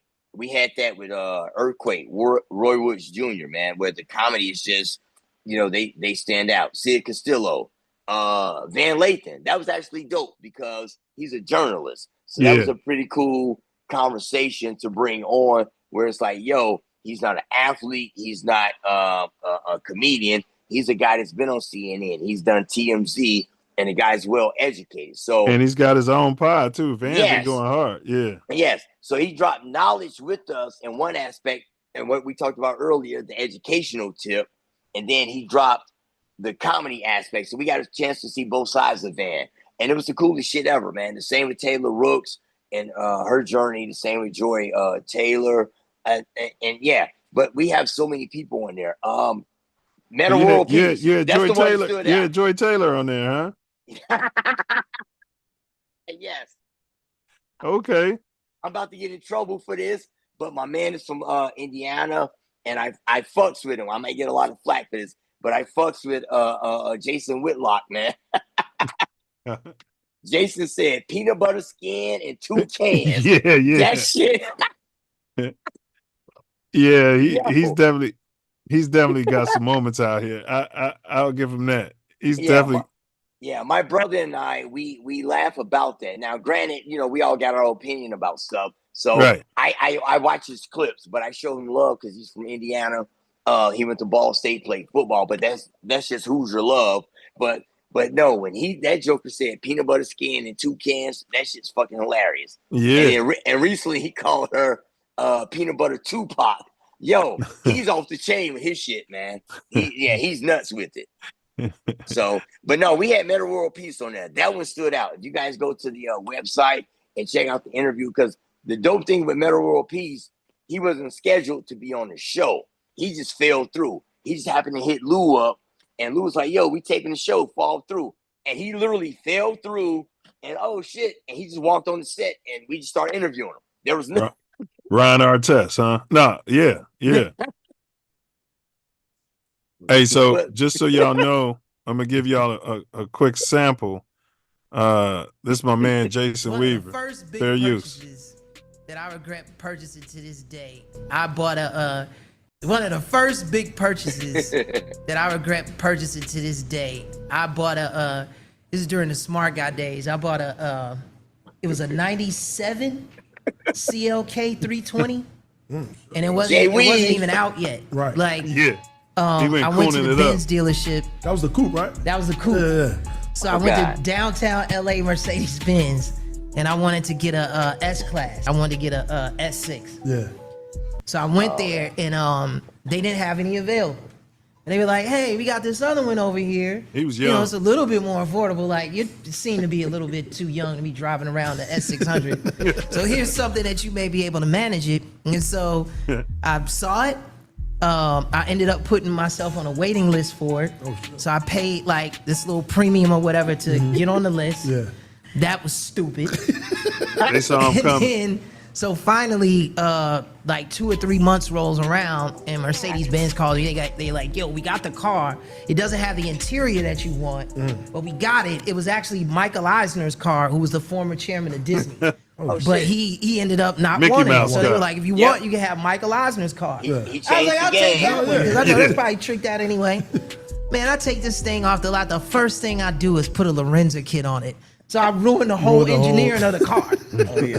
So I got these big ass rims on it, 22-inch rims. And shit. I'm busting rims. That was standard every, in late 90s, every 2 2000s. months, driving in LA with potholes. So I'm damn near spending every 6 months like close to $12,000 to $20,000 on this car over nothing.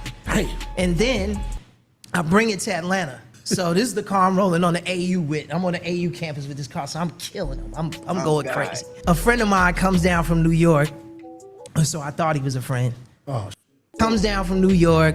We're kicking it. We hanging out. This is when Club Kaya was open. So we ended up getting twisted. We ended up getting twisted that night. And we go back to, all my friends, we go back to my house. And everybody passes out. My homeboy, he was staying at a hotel down the street. So he's trying to wake me up. And I'm like hungover, you know what I'm saying? He's like, "Man, come drive me down the street away." I'm like, "Yo, I'll drive you later, man. Don't trip. Like, I got you. Anyway, this idiot takes my car, takes the keys, and proceeds to like whip my down the street at like 90 miles per hour. Jesus Christ. And totally like wraps my car around this pole. And thankfully he's still alive. He was good, but nah, that was such a waste of money. Because number one, what I learned about that is about attracting attention. Yeah. Like, I was young. He was young. And so I was trying to attract attention, but I was attracting the wrong attention. Yeah, exactly.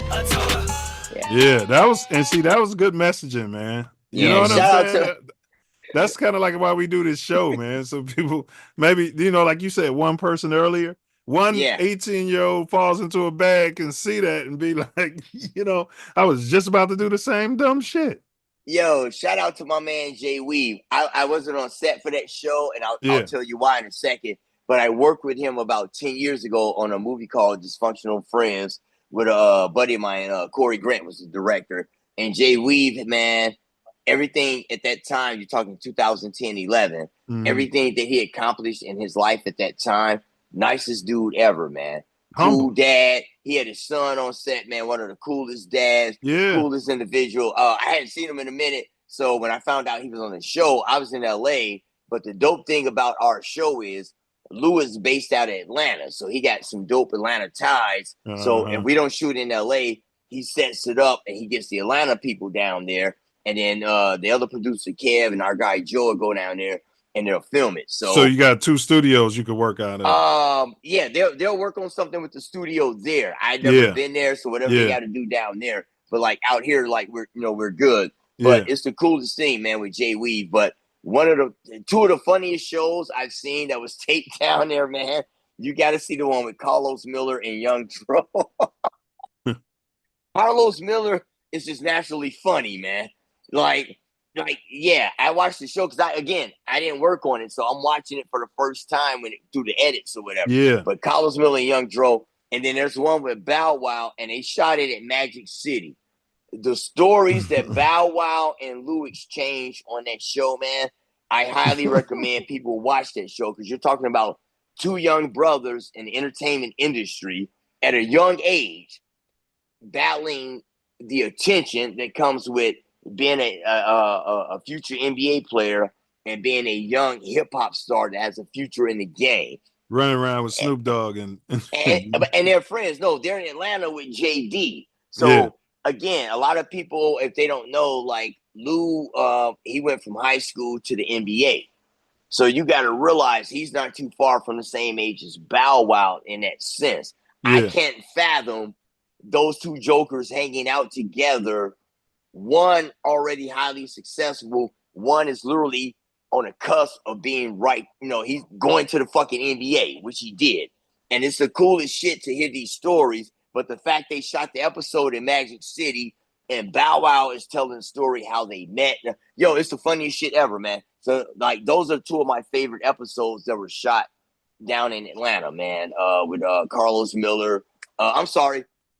My apologies. Fucking Big Gip. Big Gip, literally, that episode is still getting hits, man. So shout out to Big Gip for, blessing us, man. Holy fucking shit, man. So like love is love on that.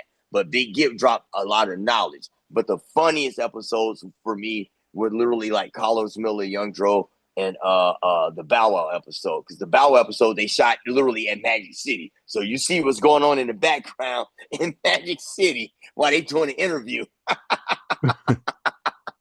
Bro, he was I spoke to this brother Tori on the phone, and he was just telling me about like some of the costs associated, like for those studios. They taxing out here in LA. It could be like $6,000 for how long, bro? Like, bro, I'm about to go rent me a trap house out and fix it up and be like, y'all come over here and shoot the pod.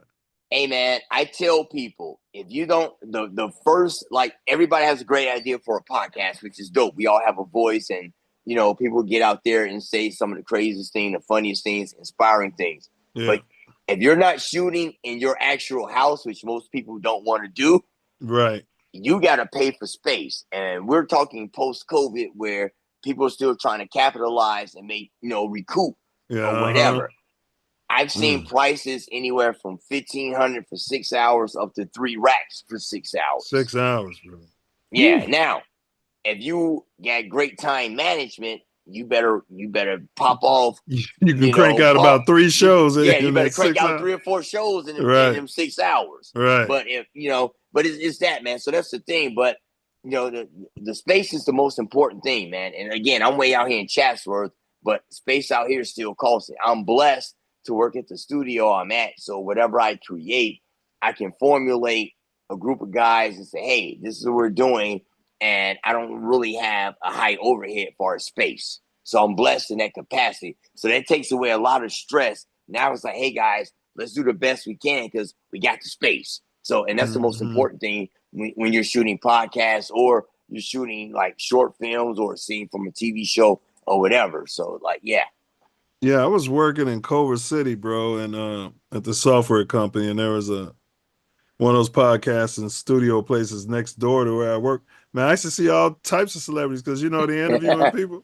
Yeah. And it was black podcasts using this space. I see all types of people out there, bro. I'm just out there trying to smoke a black and mild. You know what I mean? Self Love, you got something for this brother? Yeah. How do you structure each episode? Like the segment length, transitions, pacing to maintain listenership, engaging through the whole time. That's a good question. It's literally like we just go with the flow. And again, when we're done, I'll send you guys like what I do for the show. You're gonna be like, wow, this is it. It's literally like I'll come up literally with maybe 7 to 10 fun facts. Person was born here. This is their real name. And I'll use Matt Barnes as an example. He was an All-American football player as well as basketball player. So a lot of people don't know that. So that's a cool, fun fact. And then I go through the questions. But I don't use AI. I'll go through the questions off the top of my brain. I'll get up, walk around, come back. It takes me maybe about an hour, hour and a half for each person we interview to give it my flair. Once I give it to Spank and Lou, that's their template. They'll look at it, and if they know the person, they may know something I didn't find. So you go from there. Now, I always tell people this. You can write down 10 questions. Maybe 2 of those questions get asked because it goes with the flow of the conversation. If you got that vibe, like what we're doing, you're like, okay, fuck these questions. And you just go with the flow. But because we don't want to be structured. Like, and not shitting on Club Shay Shay, but he has a ton of cards and he's going through like a journalist. And it's like, hey man, just relax and talk to the cat. Have fun. Let them feel comfortable. You're going to learn something from them and they're going to learn something from you if it's an actual conversation. But if you're sitting there like this is 60 minutes, then it's like, okay, let's do the journalist thing. And that's not fun. Yeah, like what's my man name? The comedian that went on Shay Shay and dropped all those jewels. You know what I'm saying? Cat Williams. Who? Is it Cat We Williams? talking about Cat. Cat Williams. Yeah, he had to throw them cards out the window. Yeah.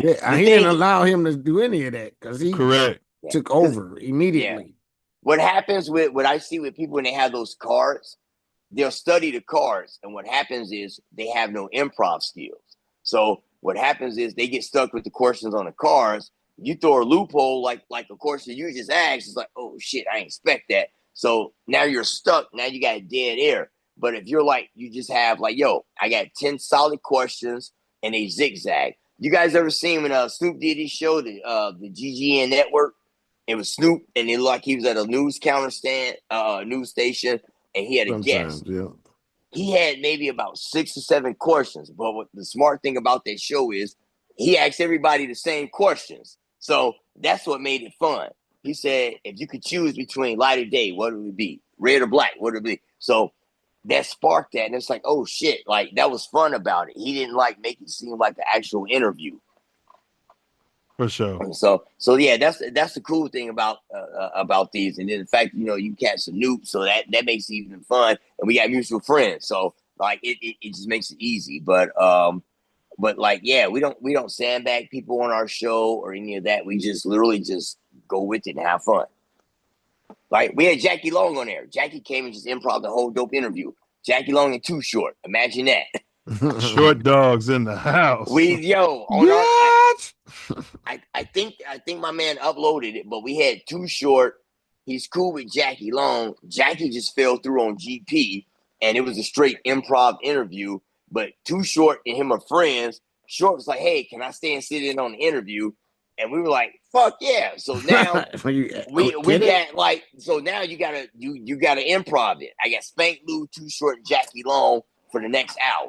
Go for it. Let's do it. And I think KB, your ship's little brother, no, Too short dog. Yeah. You know, a lot of Yeah. comedians. Been dealing in comedy. In fact, he got a comedy festival here this month. Oh wow, that's dope. That's Lil Rel's manager for a while. Oh yeah. Early He's a on. funny guy. We've been trying to get him on the show for a minute. But a lot of comics, if they're on the road, it's hard to catch those cats when they're on the road. Facts. What top tips would you offer aspiring podcasters for building an audience? Refining their format and scaling their show sustainably.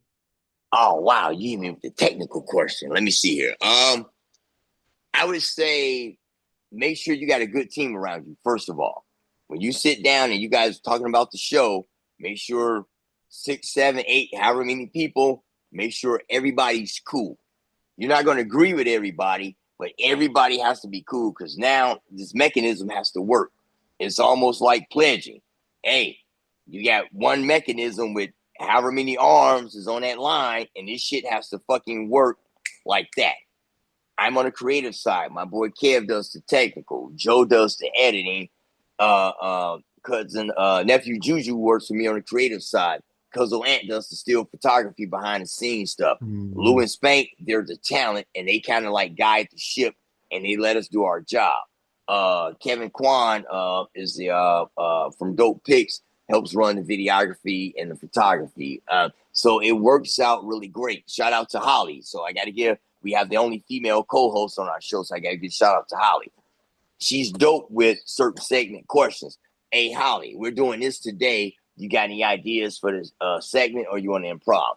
She'll send me 5 questions, and I'll feed off her creativity and give her another 5, and we'll do that. So you got to make sure everybody's in sync with what's going on, because if not, the podcast thing is oversaturated, but it's still great quality material like this, what we're doing. Drink Champs, Joe Budden. So it's still enough out there for you. So you just got to have the good people around you, not too many. You don't need a lot of people run a podcast because you got to bounce off where you start talking shit to somebody like Joe Budden or behind the scenes with others. Hey man, fuck you, da da da. Hey, fuck you, but it's all love. So, and you want people that got tough skin to work with you, and that's going to be readily available at any given time if you have to shoot a segment. Because now when you start introducing sponsors, you normally shoot on Wednesday, but you got to shoot a sponsor segment on a Friday. You got to shoot that joke. It's a sponsor. Somebody got to be available. Yep. So it has to work from that capacity. A call goes out, cool. I'm going to open the studio. The team comes in. Lights come on. Joe, the camera's up. Kev, you ready? Cool. Lou, Spank, what's going on? All right, we here. Let's do it. And it literally works like that. The dope thing about us, though, our pregame show, each one of us are literally there an hour to an hour and a half before we start taping. And we never told anybody to do that. We just each individually just did that shit on our own. I got on headphones. I'll be on the couch chilling, listening to 80s music or comedy. Joe will be on his phone. Cousin Anna will be cleaning his cameras. Kev is prepping to load up the next episode or the next clip. Louis in the back going over the notes for the show, chilling or catching up on sports. Spank will come in, he does his routine. So it's literally like the illest shit ever. And we're literally there each time an hour to an hour and a half before we tape. We don't have to call people. Yep, we don't have to say, hey, can you be here? We just, hey, that's what it is. Yeah, that's what probably made Lou so good at hooping, you know what I mean? And you just got to be prepared. Yeah. We sitting here with Emmanuel V. Rumph, pod producer, comedy writer, and we just spoke on culture. We just broke down the Underground Lounge pod. We got some more for y'all, but I want to play this video right quick, just so y'all can know what he's talking about. We got he was talking about Lou, so we got one with Lou queued up for y'all. Fair use, big ups, Underground Lounge. Y'all subscribe to their channel so they can get up to 1 million. You know what I mean? Yo, we got the YouTube plaque now. Like, that was dope. Yeah, for the $100,000, right? Yeah. Like, and again, to be a part of something from the ground up, and you like, oh shit, like, really? We got a plaque that I see other people with. Like, so that's dope. Yeah, and the first 100,000 is the hardest. So It's up from there. What's the most outrageous thing you've done on a dare? Oh, I got one. man. I had to smack the shit out of Mo Cheeks. Maurice Cheeks? I did. Thank you, because they beat us in the final. Thank you, man. That was Joe's favorite player too. Yeah. Mo Cheeks and Moses. Go ahead. I'm So sorry. I was a rookie. It's a great for the question. Sixers. My vets was Allen Iverson and Chris Webber. Mind you, I'm a dead serious athlete at this time. I never drank, never smoked. You at came this straight out time. of high school. Straight out of high school. And Allen Iverson is my idol. Like, Yeah, man. look up to this dude, worship the ground he walk on. But they knew I was a kid, and they knew every time they walked in the room, I was like, they knew that. So they would with me all the time. After the game, the back of the bus is like the cool kids section. All that Rosa did. No, go ahead. But I was AI's rook. Oh. So I was allowed to sit in the back. No The cool other rookies, kids. no other rooks, second year guys could sit at the back of the bus. They like, young fella, you had your first drink yet? I said, I don't drink. I let you old ass drink. All right, I ain't into that. Yeah, they had some 6 packs of beer back there. They after the game, they drinking their beers or whatever. We on our way to the plane headed to the next city. Chris Webber says, You know AI was drinking. I will bet you $15,000 if you down 3 bottles of this beer. Yo, I love this story. The 6 packs, the 40 ounces. the glass. glass. I still don't drink beer. Not Got the it, cans, got but it. the bottle. Yeah, the the bottle. six-pack. You know the 12 ounces. motherfuckers. You motherfuckers. Pop So top. Yeah. to drink the 3 beers in 7 minutes. And They that's timed 16 me. ounces, I think, per bottle. Man. And I've never drank before. I did it, by the way. I did it. Oh, I wow. was- In seven did minutes? that. I was gonna get that cheese. I'm a kid. 15 grand, I'm 15,000 doing it sound like too. 15 million at that time. I'm gonna get that I can cheese. feed Memphis. These motherfuckers literally had to carry me on the plane. Wow. So I get on the plane. Chris Webber say, "Hey, I give you another 15,000." Because at this point I'm drunk and they laughing and now I'm the I'm the entertainment for the night. Right. So now they just throwing stupid shit on the table. Yeah. I bet you another 15,000. You won't take your shirt off and go to the back of the plane and smack Mo Cheeks on the Mo back of his Cheeks in head. the back of the head. Mo Cheeks is our head coach. Yeah. Cash right is there. on the table. Cash right there. I took my shirt off, You're gonna risk your whole job for 15 stacks at this point. ran to the back of the plane. It is slow motion. I'm light jog on the plane, and Mo is looking at me, and I'm getting closer and closer to him, and he looking at me, and I said, "Sorry, Mo." Smack the out of Mo Cheeks. That's Yo. probably the craziest thing I did on a dare. I slapped my head coach in the back of his head. God damn. What was his response? He laughed because he knew what the was. He knew what was going on. Yeah, he had a cool ass coach because you'd have been running. You'd have had so many splinters in your ass. Yeah, he Regardless from of the what I Chi. knew, man, you'd have sat down for the next. Yeah. He from the Chi. I know he had a child. Who Mo Cheeks? Yeah, Yeah. that's why I'm shocked. Man. You But they gotta watch it probably wasn't the first time they did that to a rookie. And he's Yeah. 17. That dude was 17, 18. When Yeah. that And He he came was out of high drunk. school. happened. Yeah. Yo, y'all gotta watch the episode with Matt Barnes and what he says about Coach Mo Cheeks. I'm gonna leave it at that. You just gotta watch it and y'all give y'all own whatever y'all do thereafter. Yeah. Fucking hilarious, mind you. Is that when he said he hate him? Hey, watch it. All right, So y'all heard that. imagine I'm watching it live and Oh. our editor, like he don't edit too much shit. Like we try to keep everything in there, and I'm like, all right, hey, let it roll. Yeah. So, like, yeah, watch the episode with Matt Barnes. Who and some watched part that? where It was yo, a lot more Matt is information nuts, than that. but I love Matt. Matt's cool as hell. Nice dude. Very nice dude, man. Matt's fam. So, Yeah, like, big ups yeah. to Matt Barnes. He's definitely high yellow. Nah, Matt's my guy. Yeah, I hear he's a real one too. Which of your writing credits are you most proud of up to this point? Ooh. I'll say I gotta give definitely Heart of the City.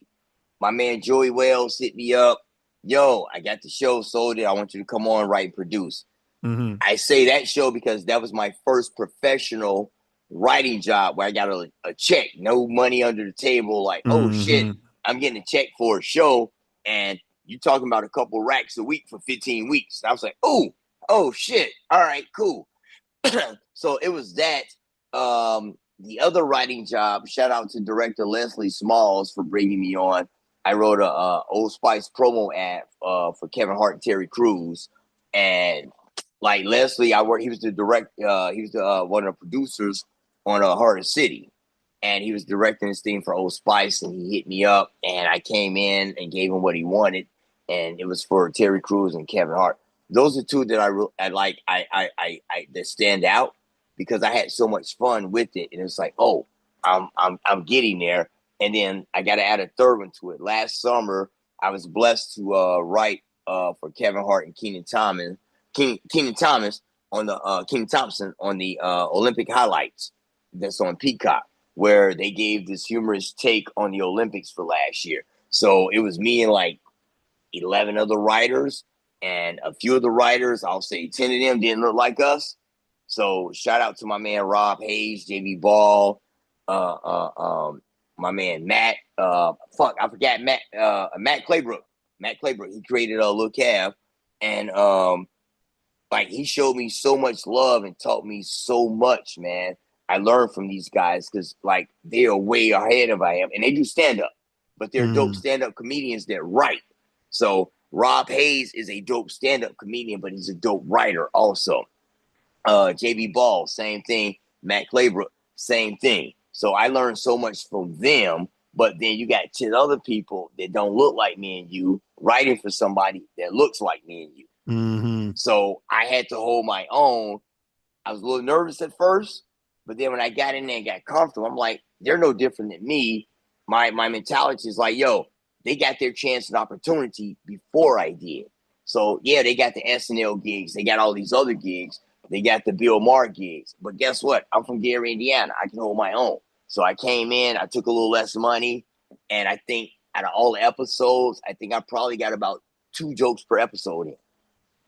And, you know, it was a little hate from some other people, but I still got it in. But I'm proud of that, man, because that was a job I fought for.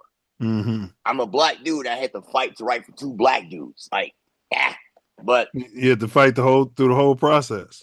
Yeah, but when I got it, I sat back like on the first day. I was like, you know what? I'm from Gary. Fuck them.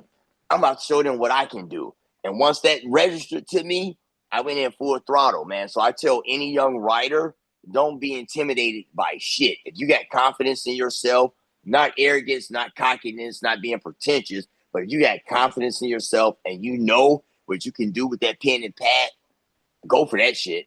I'll tell that to any writer. And I approached that job like that. I was like, these motherfuckers not going to intimidate me. Fuck them. And when I went in there, I held my own. And when we were recording and we were doing it and the laughs hit, that's when you get that gratification. Like I did one joke, and the dope thing is Kevin Hart said it. You know, he got the joke for him, and it was kind of like the young lady was coming out the gate on the track, but she fell and stumbled. So we got to write some crazy commentary. So I was like, on your mark, get set. You know what? Fuck this shit. I ain't going nowhere. And that was my joke. And he said it, and that shit, rah. Because the young lady stumbled and she fell out the gate. She tripped. So it's kind of like almost like America's Funny Home Videos. We were doing stuff like that. And the fact that he said it, and I'm like, oh shit, okay, I'm on to something. So right. I'm doing what I set out to do. So right. those are the 3 that stand out. My ultimate goal is to be a showrunner for sitcoms. So that's still en route and training. And then the dope thing is I'm writing stand up. I'm doing punch up for stand up. So that part right there is really dope when you're writing for a comedian and you're in the club and you're like, oh shit, this joke hit.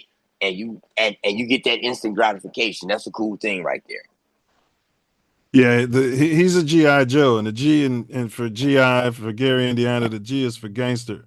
But isn't it amazing though, bro? Like when you write a joke, isn't it amazing though how the comedian or the actor bring those words to magic, to life? It blows my mind every time I see it. It's a blessing because the thing is, I don't write sci-fi or none of that, and I have friends that do, and that shit comes easy to them. Yeah, they look at me with comedy like, "Yo, comedy is hard." I'm like, "No, it's not. You build a beginning, middle, and end, and you add a twist to it." But it's like For me, it comes, I don't want to say it comes natural, but it's one of those things I like, yeah, because every day I'm listening to comedy, I'm studying comedy, I'm watching comedy. Like the last couple of days, I've been watching and listening to Chris Rock, Bring the Pain. He did that in 96, but in 2025, I'm still studying it. Hey, So, bro, you talk in the comedy vibration, you talk in the comedy frequency, you talk in the comedy rhythm. Your whole conversation, you are comedy. Just know that. No, thank you guys. I appreciate that. Just Now, know this is that. what I tell people. I don't do stand-up. I stop at that line. Hey, man, have a good show. Right. But because I write it and study it, the guys I do punch up for and write for, whatever, is like I see them doing that. I won't do it. I'll tell anybody I don't do stand-up because I don't want to get booed. That's literally why I don't do it. That's literally why. It's funny when you look at one of Eddie Murphy's, like Delirious or something. Yeah. And you look at the writers at the end that most people don't look at. Man, you see people like Wayans, man. You see a whole lot of writers that put that whole stand-up together, man. Yeah. It's amazing, bro. Yeah. No, it's like for some people, man, comedy, they say it's hard. I'm like, for me, it becomes natural, but I still have to put in the work for it. Because sometimes I can write a joke in a day. Sometimes it'll take me a week to write a joke. Prime example, I'm working with a comedian now, my man Jeremy Scipio from Cincinnati. We're putting together to do his special. Yeah, he was at Comedy Store recently. But go ahead. Yes, dope brother, cool brother. Like every other Saturday, he and I are like out there 7, 8 at night till like 2, 3 in the morning. But the thing is, I'm not married, but I'm writing a married joke. And he's like, how do you know this? I said, hey, man, all of my friends are married. My frats are married. So this material is like, I talk to these guys every day, and all you motherfuckers are going through this shit. So you listen. Here you go. You listen. Yeah. So here's a prime example. Hey, what's the purpose of marriage? How does it start? Wow, I saw her. She looked good. We dated. We courted. Oh, man, I think she'll be good. So that's your build up. Then you say, do I really want to marry? Like you start like improvising and you build your story, and then you go through the intricate parts of a relationship and you apply it to a marriage. Hey, why did I come in the kitchen? So you start building up, and it's like, damn, I did all this. All I want to do is sleep with her, but I fuck around and end up asking her to marry me. So it's that type of humor that, like, you know, that gets people. And what works is, especially if you're in a room and the audience is like couples, like any marriage relationship joke always works with couples in the room. Always. Oh yeah. Yeah, always. That's amazing, bro. Yeah. Because no, go ahead. Because my next question was, how do you mind your own life experiences or those of your collaborators to develop setups that feel authentic and universally funny? And you was just going there. You know what's funny, man? I remember as a kid, and this is literally how I got into comedy. God blessed me with a cool great uncle.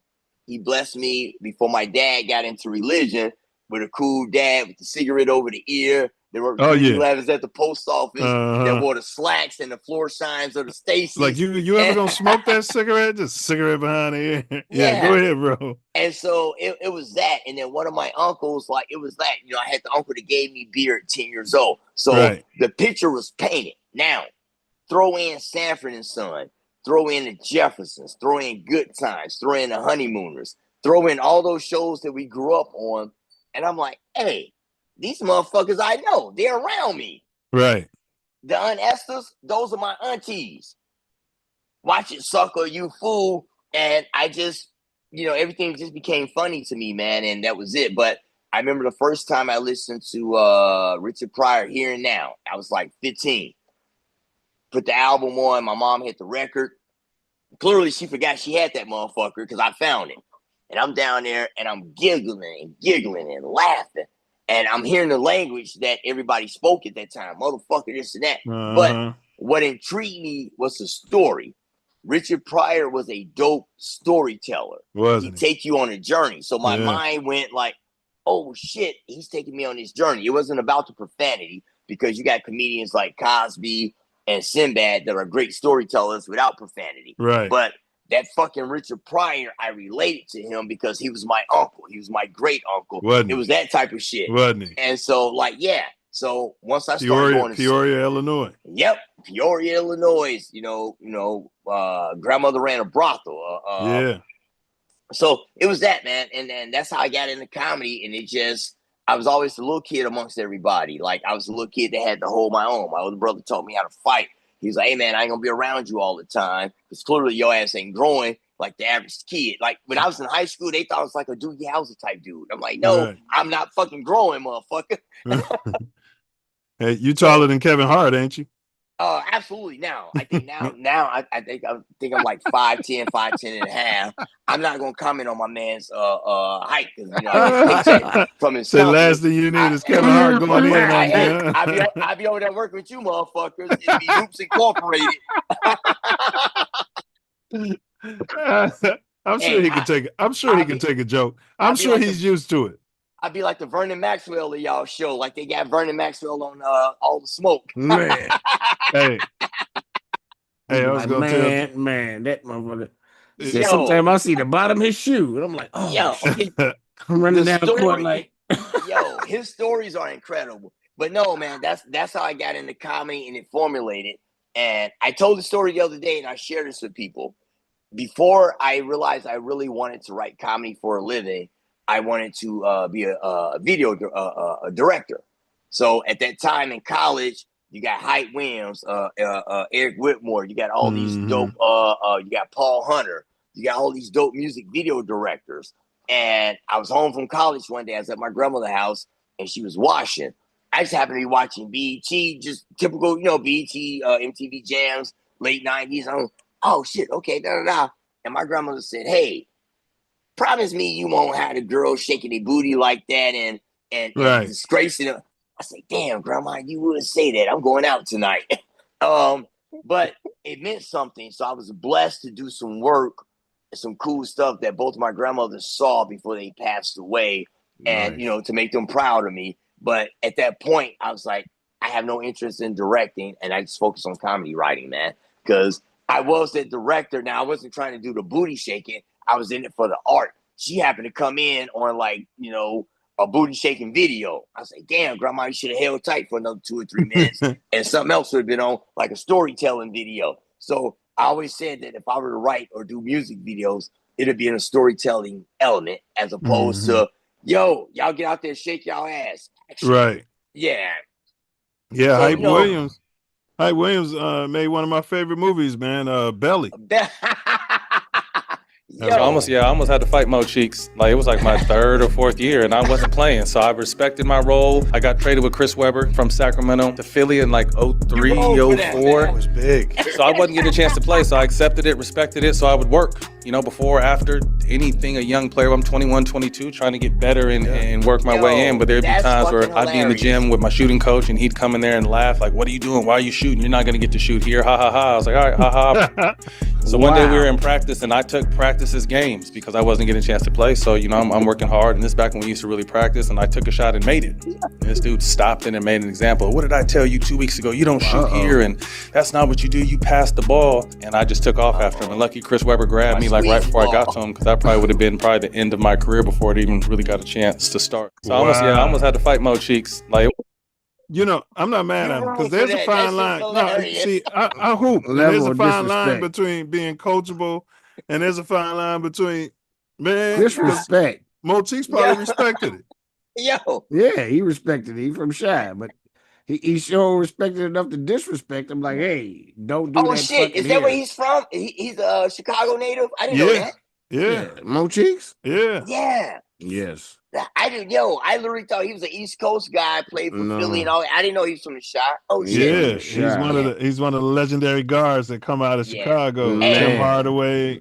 We can go down the list. No, absolutely. Now, one of my favorite guards. He's not from Chicago, but he played for DePaul. I gotta get up to my man Rod Strickland. Rod Strickland.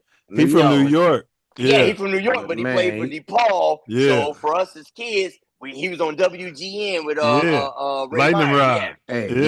One of the greatest people ever. Definite inspiration to me. Like watching him and man, dismantle people. Yeah, and he's coaching now, man. I would love to meet that brother, man. Like to say, hey, man, I played basketball, Love to too. and you were that guy that I was out there shaking and baking or Man. whatever. So there, look, shout out to fucking Rod Strickland, man. But no, man, that's messed up. You played that clip. So imagine watching that live when it's being recorded. You're like, oh. Because a lot of times I have no idea what they edit out because I'm there when I watch it live, and we got a rhythm. Like once we do a show, I'm prepping for the next show, and Kev and Joe are editing the previous show, and then it's that. So once I see it live, I'm like, I've seen it already. I just pull up on my laptop, click the lights, and I'll go through if they're doing whatever. You got to get Mo Cheeks on the show and get his side of the story. Man. You know what? I'm gonna talk to Lou about both that. those stories. You know what I'm saying? Yeah, both those stories. Yeah. Yo, you know who else? Slap in the head and that.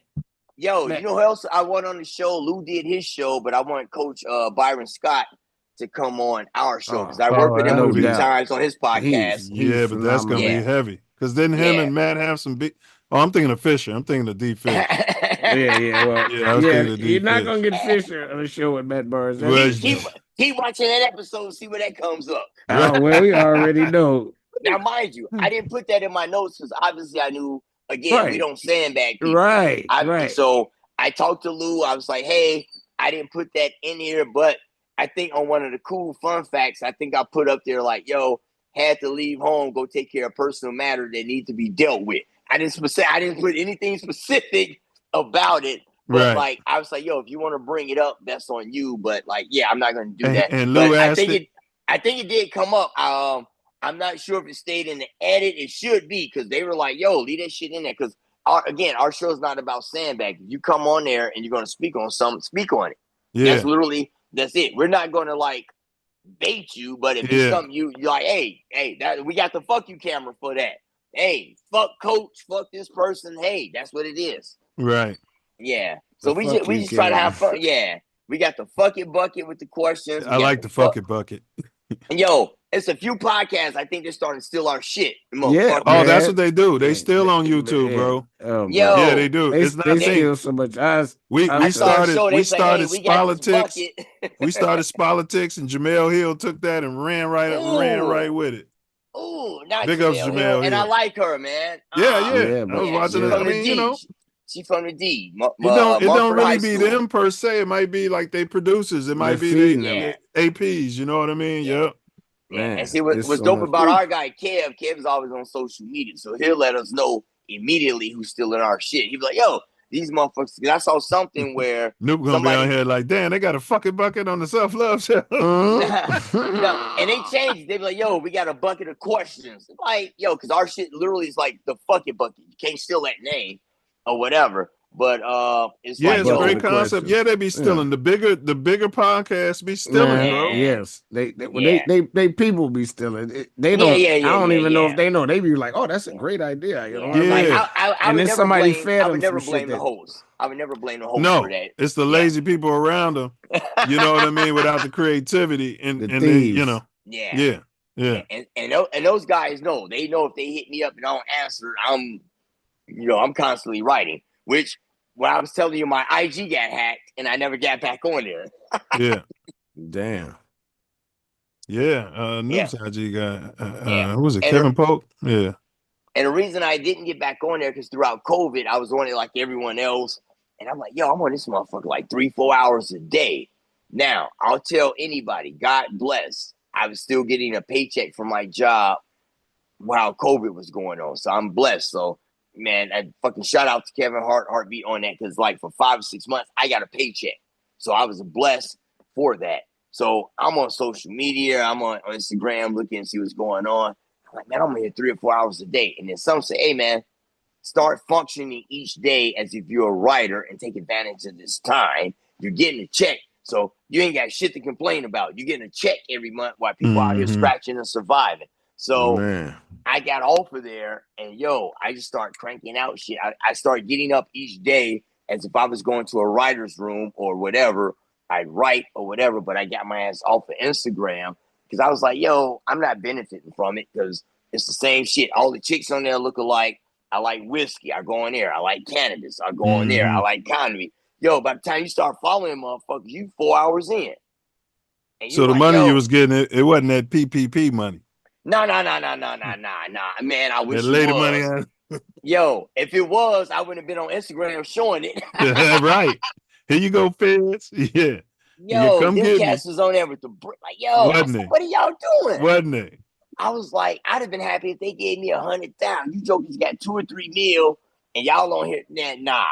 I'd have been in court like, hey, this is my reparations money. We should be even, Yana. Exactly. I'm like, yo, Spike told me this is my 40 acres and a mule. And a mule. My 40 ounces and a blunt. With interest. With interest. Man. Exactly. But no, man, I tell people I love writing comedy, man. A buddy of mine, he's a chef. And we were like, yo, laughter, food, and music, that shit's universal. Fuck politics, religion, that's personal shit. But can heal the soul or kill you. Man, laughter. Both. Yes. And food, oh man, you're good. That's universal. And music, who don't like music? Whether it's Earth, Wind, and Fire, whether it's conga, whether it's Cuban music, whether it's stepping music, house music, or whatever. And then food. Hey, we all love deep dish pizza. That shit's fucking incredible. So with that, again, and you got laughter. Chicago is a foundation of dope comics. There's a comic I work with when I first got my first writing paycheck. His name is Josh Johnson. He did Heart of the City 2016. As I speak to you brothers now, Josh is the permanent host of The Daily Show. Oh, okay. Like, think about what I said. Within 9 years, this dude started out comedy. Yeah. 9 years later, he's the permanent host of The Daily Show on Comedy Central. That's unheard of. So the show that was created for that platform, it did its due diligence, man. So shout out to my man, Joey Wells, for creating that show. And we just talked about that, man. Josh Johnson, Jess Neese, Erica Clark from Chicago. Like, those people did our show, and now they're literally, like, making a great living off comedy. But Josh took it to the next level to be the host of The Daily Show, man. And that's incredible for that young brother, man.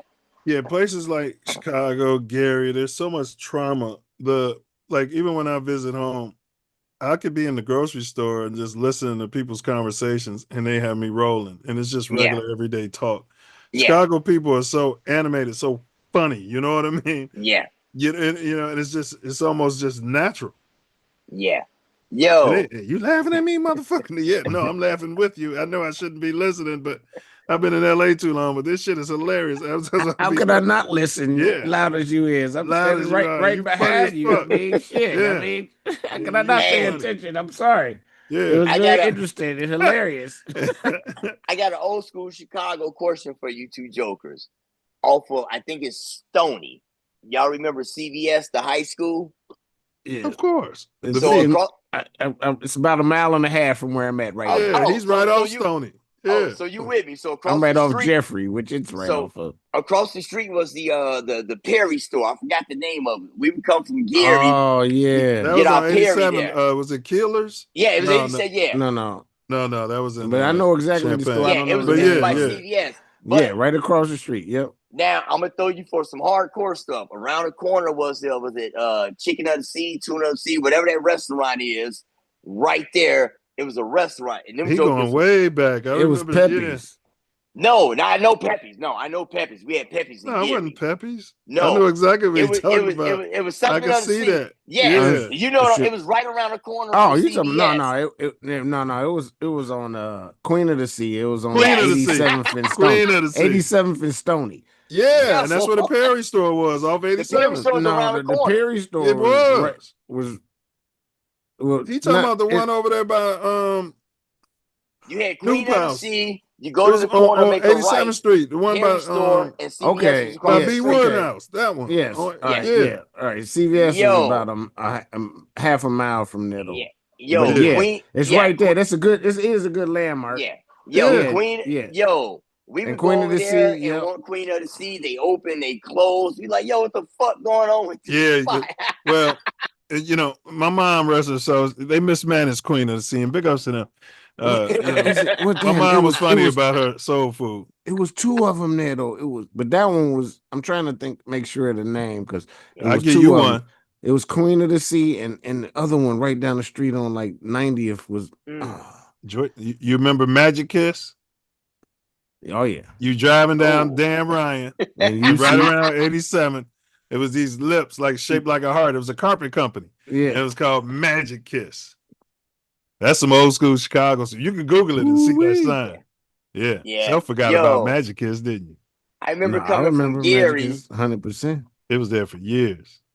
I remember, And it was one on the west side too. Sure was. Yeah. Wow. I remember coming from Gary. We take the back streets and come up, and we end up on over there off of Stony. And we're like, yo, we're going to the Perry shop. And our only landmark was Queen of the Sea and CVS. That was it. Yeah. Yo. And We used to take the back roads to Indiana too. Me and Tori, we over there in South Shore. We go get gas, go get our tobacco products. Y'all was over in Chicago messing with them Puerto Rican girls. Are you talking about in the alphabet? Tori got an event over there. Don't you? This weekend, y'all got an event over there in the alphabets. East Chicago. Yeah, they had a nice little Puerto Rican population going on. He talking about on the other side of the border though. Yeah, but I wasn't messing around. I ain't trust, man. I got a trust issues, bro. You know what I mean? My spidey senses be tingling. I'm not coming up missing. Man. Praise God. All right, we got one for you. Let's go for it. Last one on this, and then we're gonna get to the fun stuff. What 3 practical tips would you offer emerging comedy writers? Because you mentioned something. I'm a sci-fi writer. Yeah. I tend to be a funny guy naturally. Yeah. But comedy, when I find that more difficult when I'm crafting, when I'm working. So, what 3 practical tips would you offer emerging comedy writers for strengthening their comedic voice, sharpening timing, and sustaining creative momentum? Oh wow. Watch comedy, watch sitcoms, and watch stand-up and listen to it. It's a huge difference when you're listening to stand-up as opposed to watching it. I could watch Bring the Pain 1,000 times. I see Chris Rock on stage. But if I listen to it, it's a different rhythm and different vibe. So I always say watch comedy and listen to it and find your voice. If you're working with a certain comic, then you find their voice and it makes it a lot easier. But if you're just writing jokes, you gotta write the joke and say, hey, will this joke play in Detroit? Will this joke play in Toronto? Will this joke play in Chicago? You got to find a balance and then say, hey, if it plays in Detroit and it doesn't play in Minnesota, what's the difference? And it might be a word or two. You know, you got some comics that got that pimp element to their comedy, and that shit'll rock and roll in Detroit. It'll rock and roll in Chicago, certain parts of New York. LA too. Yeah. But then if you go to Minnesota, if you go to Nebraska, you go to Wyoming, and you go to Utah. Now you got to say, hey, how does this joke work with the changing of wording? Because ain't no pimps out here. So, so it's that. So I always tell comedy writers, man, like listen to stand-up and watch sitcoms. One of the biggest things I used to run into, man, when I was in college, because I watched a lot of shows across the board, I had people saying, yo, why are you watching them white shows? I'm like, if I'm going to write for a TV show, I want to write for the best overall show. I do not want to write for the best black show. And Seinfeld was hilarious. There we go. There we go. You hit it right on the head. I can write for Martin. I can write for Girlfriends. That shit comes natural. I'm a black dude from Gary, Indiana. That shit's natural. But guess what? It's not natural. I didn't grow up around Seinfeld. I didn't grow up around Friends. So I got to study this and then find the rhythm of comedy and then realize this shit is no different than what we're doing. You just got a little less salt over here and a lot more pepper over here. That's it. That's literally it, man. So, but because they writing, like you said, they writing for us, people who don't look like us, man. And that it pisses me off because I literally day long. I had the experience on a show where there was no black writers, none, and they had one talent. She was black, and she spoke like our aunts and our cousins and our mom or whatever. And they had this white girl in there, mid-20s, late 20s. I was the writer's assistant. And she's like, da-da-da-da. I said, hey, I'm sorry. I'm a black dude from Gary, Indiana. My mom got 8 sisters. I can write for this character with my eyes closed. This is my aunt, literally. No, we'll do this. And they were like, well, we'll just do this and we'll get her to say this. Yo, that actress was like, yo, who the fuck wrote this shit? And she looked at me. I'm like, yo, I tried to tell him I'm just the writer's assistant. You got to talk to Shay Whiting him in there. Hey, I ain't got nothing to do with that. Right. But no, but again, like my grandmother taught me, white people can function without us. And that's a scary thing because to a certain degree, as fucked up as it sounds, we need them. Go. How many black banks are giving out loans? 100%. You know, it's yeah. definitely more opportunity too. Like you cutting yourself off if you can't expand. Yeah. And and be more universal. Yeah, you build your own capital and invest back into the community, and I know that's easier said than done because of like the money that the athletes make and all that. But you cannot be in anybody's pockets. It's like, hey, if they want to give back, cool. If not, you just got to be the best person you can be and make your own difference. That's it. You mentioned Terry Crews, man. Yeah, I met him and his wife. Good people, man. Like I know people be hating on Terry Crews and calling them this and calling them that. Nah, Terry Crews was down. You could chop it up with him. He was a real dude, bro. Like for real. Yeah, I only met him that one time, but here's the dope thing. His wife is from Gary. I think she did say that. Yeah, she did his wife tell us is from that. Gary. She sure Her did. sister went to high school with my brother. Yeah. Yeah, I think her last name was King or something like that. It was like 3 or 4 of them, but I don't know her. I knew one of her like brothers or whatever because they had siblings that like went down the line, and I think her sister went to school with like my brother, and then I went to school with like one of her brothers. But no, his wife's from Gary. Yeah, my wife had a recurring role on Everybody Hates Chris, so we would go to the rap parties. Yeah, and they had us at the table with dude and his wife, and man, we had a great time, bro. Yeah, my man, Mr. Omar. Yeah. Gary. Yeah. That's our frat brother. Yeah, he was on the show. Yeah, he said on. Yeah. Yeah, he's been I on got here. some crazy pictures with that dude. He's cool as shit. Yeah, he's from Hazy. He's from Hazy. Hazy. Yep. Yeah. That's why when you said Zeta Alpha, I'm like, he said Zeta Alpha. I'm like, wait, Hazy? I'm confused. No, Hazy, but Indiana State. But if you if you're dyslexic, you looking at you like, wait a minute. No, trust me. My one of my older brothers, his best friend, Hazy, and one of my cousins, Hazy. I know about 7 or 8 of them cats. And each one of them got some sort of wound from Hazy, and I'm gonna leave it at that. Yeah. It's a knot or a scar that they see every day in their life. God damn it. All right. Hey, we're gonna jump. Allegedly. Yeah, allegedly. Yeah, that's funny because when you said Hazy, it's everybody know about Hazy in that area. Oh yeah. We're gonna get into some esoteric stuff. All right. All right, now go for it, man. This is fun. Thank you guys again, man, for having me on, man. So these are the questions we ask every guest. All right. So first off, I want to start you with the $1 billion question. Ooh. Suppose you were offered $1 billion tax-free dollars, and they said, EV, you had the money at midnight tonight. So whatever you got in your bank now, you'd have $1 billion tax-free. Use how you want. But when you wake up tomorrow, you're gonna realize that you and only you have aged 10 years. Nobody else is older. You're not skipping 10 years. It's not 2035. You just roll out of bed tomorrow, older, looking older, feeling older. You don't have any more wisdom, but you got $1 billion with a B tax-free dollars. Do you shake hands and take the deal? For me, no, because I'm not driven by money. Like people are amazed to say that, and I always say, hey, I'm not rich by far. I'm not a trust fund kid. I've seen what money does to people out here, and I'm like, nah, I don't want that. So I rather focus on the art and the craft, and I'm blessed to get paid for the craft. Clearly, we all want to make more money. I wouldn't do it because now you're aged 10 years. You may be sick or whatever the case may be. You won't be sick. You'll just be tomorrow. if there's a way I can do better for other people, absolutely. But if it's just for me, no. Yeah, you can do whatever you want with the money. You can help produce people's films. You got $1 billion. You got $1 billion. If that's the case, no strings attached. Absolutely, I'll take it. You can invest in the Self Love podcast. Throw us $1 million. We all will be rich then. If You that's know what the I case, mean? absolutely.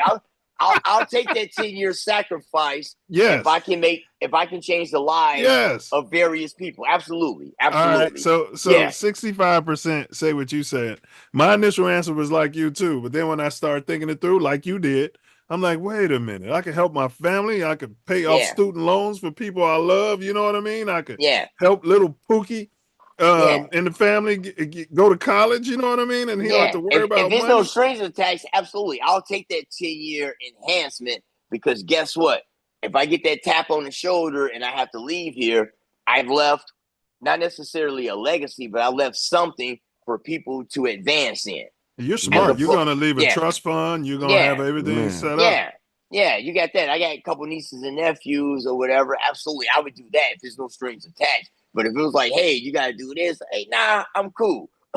Bro, you can give $2 million to Zeta Alpha. You know what I'm saying? Like, send some money down to Philadelphia for nationals. You know, fly down there with Kevin Hart. Hey, you know what I mean? Z gonna need more than that $2 million. Them jokers. Hey, these young cats coming through. You like, yo, what the fuck going on with y'all, man? I know. All right. Next one. We got the Self Love Time Machine. All right. So imagine you're in Gary, Indiana. It's your 9th birthday. You know, your grandparents are sitting around the table. Y'all in the dining room. That was in back connection to the kitchen. That's before all the open concepts, right? Yeah. You had your pantry. You know, people in the Midwest know what I'm talking about, and in the South. You know, but you're sitting there at the table, and your people put the cake in over there, and it's got 9 candles on it, and the candles are lit. You know what I mean? And they tell you, they say, Evie, make a wish and blow out the candles. And your wish is, I want to meet my adult self. So it's going to be you at your age. You don't have to give out your age. And you say, and you've had that forethought. I want to meet me, 30 years from now, whatever age you are now, and have him give me a message. So then you make that wish, you blow out the candles. Now everybody else is frozen. And you're shot from here in the middle of this video. Me and Self Love, what happened? He got logged off. What happened? His video frozen. And you're right there looking at your 9-year-old self. It happens. It happens. It does happen. And you're back there looking at your 9-year-old self. You made a quantum leap. What advice are you giving to your what are you going to say to your 9-year-old you? And what advice are you giving 9-year-old you? I would ask myself, hey, are you cool with everything you've done thus far? Because you can't go back and change anything. So I'd say, hey, are you cool with everything thus far? Yeah, I have no regrets. At that point, so not the 9-year-old, you're the adult you. Yeah, talking to your 9-year-old self. What are you going to say to young you? Oh shit! Hey, buckle up, motherfucker, because it's a rough ride. Nobody gives a fuck but the person you see in the mirror. That's it. Yo, as all the shit that I've done, you know how hard it is for me to get my fucking relatives to fucking turn on Comedy Central or to look at some shit or read a script. I know. Hey, Mr. 9-year-old, buckle the fuck up. Man. Hey, it's going to be a lot of I don't give a fucks. You're going to have to ride through the middle of the street just like this and say, hey, it is what it is. Hey, you got to have tough skin, man. He gonna scare the shit out of his 9-year-old self. Yeah, hey, I'd rather scare the shit out of that 9-year-old than that 9-year-old turn into a 21-year-old and can't change a fucking car tire. They can't do anything in the essence because they weren't taught shit. Right. You tell a motherfucker, hey, it's gonna be some motherfuckers out there that's gonna test you.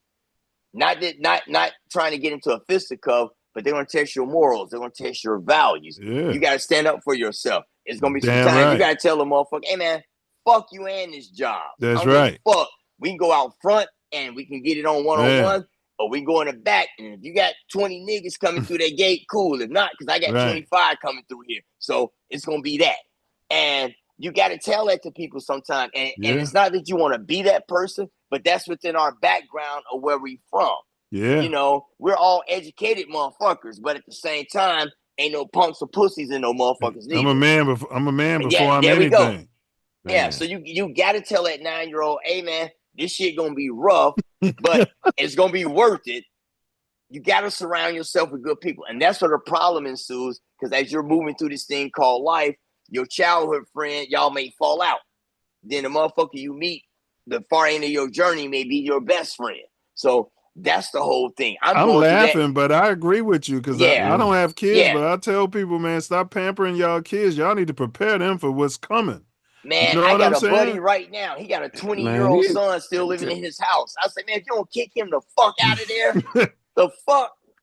And I was like, living there, not working, eating everything, and talking shit.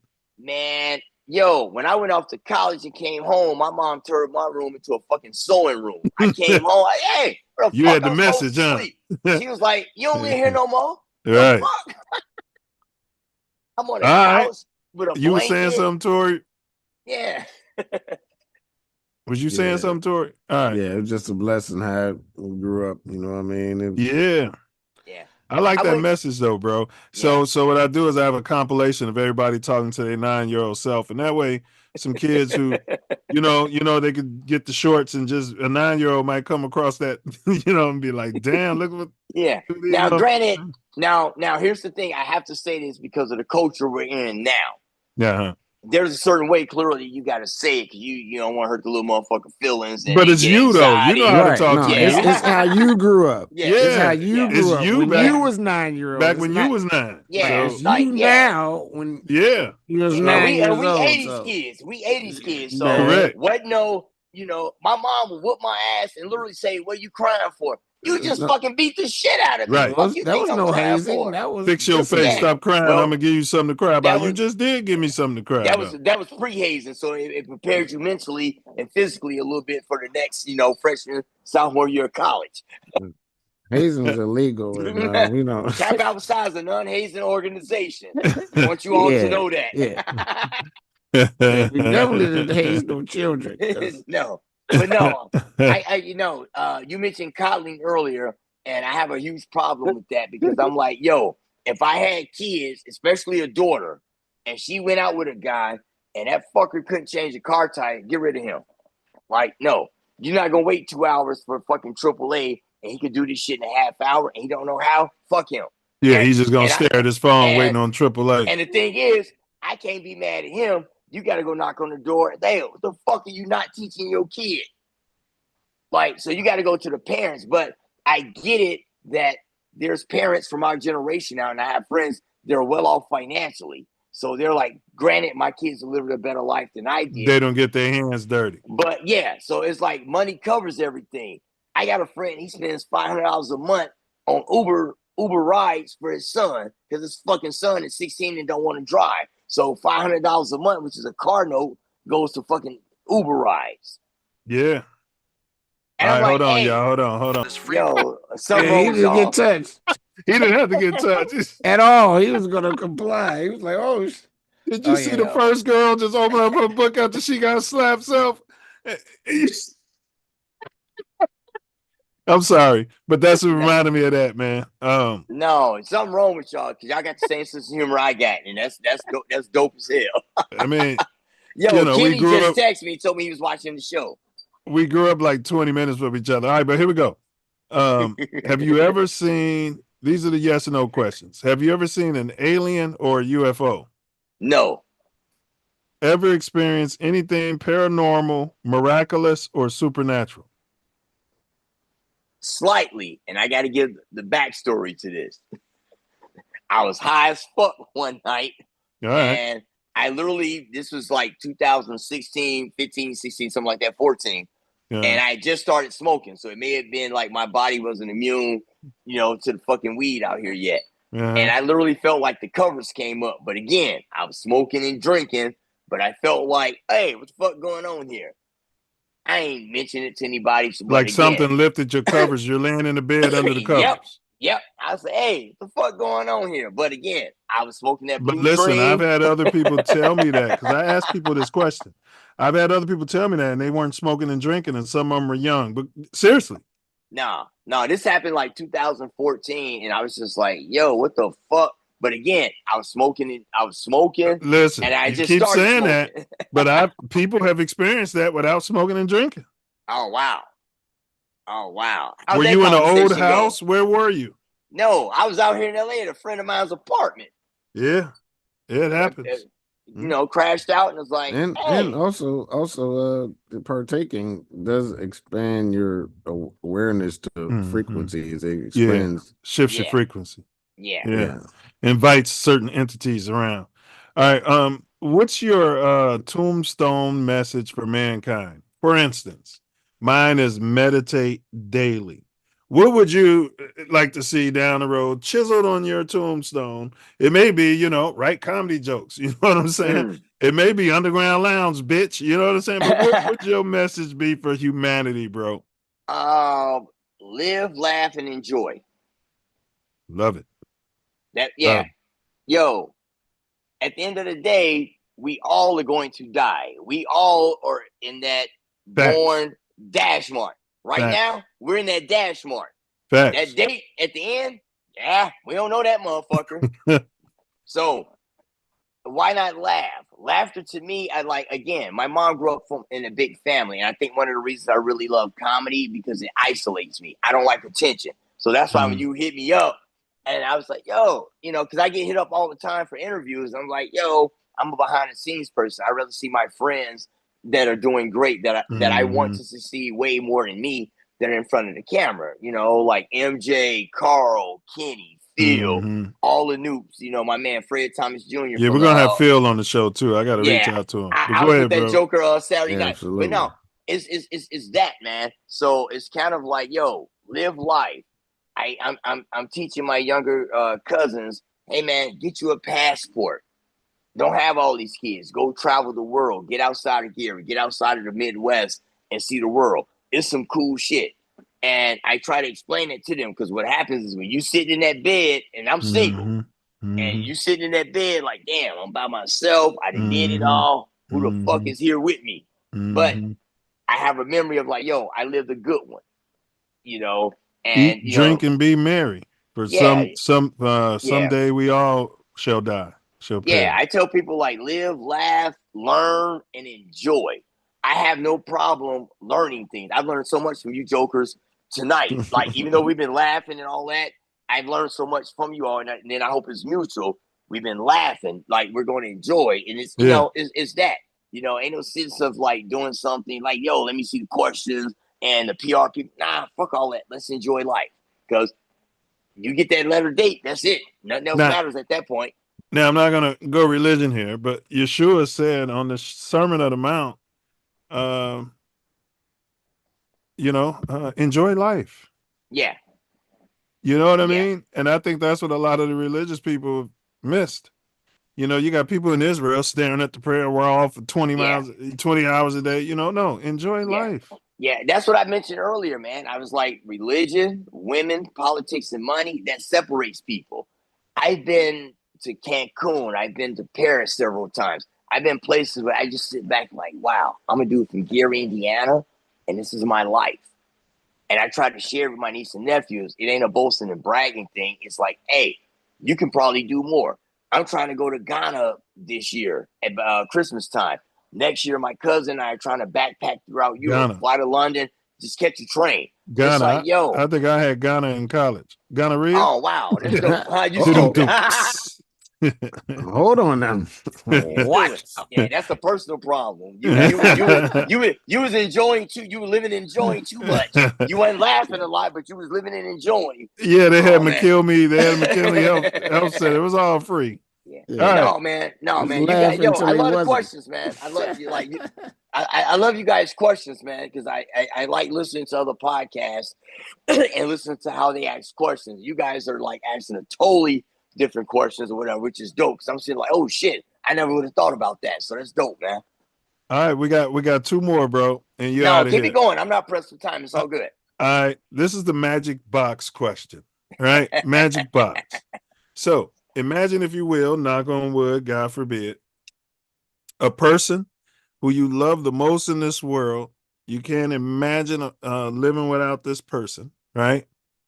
It's not you though, and they have a rare illness that's painful, and they're screaming like, I don't want to be here. I don't want to. Like they screaming.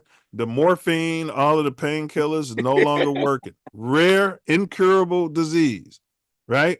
Now imagine, and you just like, man. And imagine Brother Wordsmith over here. He gives you, he comes to your house. He's got a box. It's made out of acacia and Hollywood. It's got a red button on the top. Yeah. And this brother tells you, he says, Emmanuel, all you got to do is push this button, and your loved one will be immediately out of pain and healed forever. But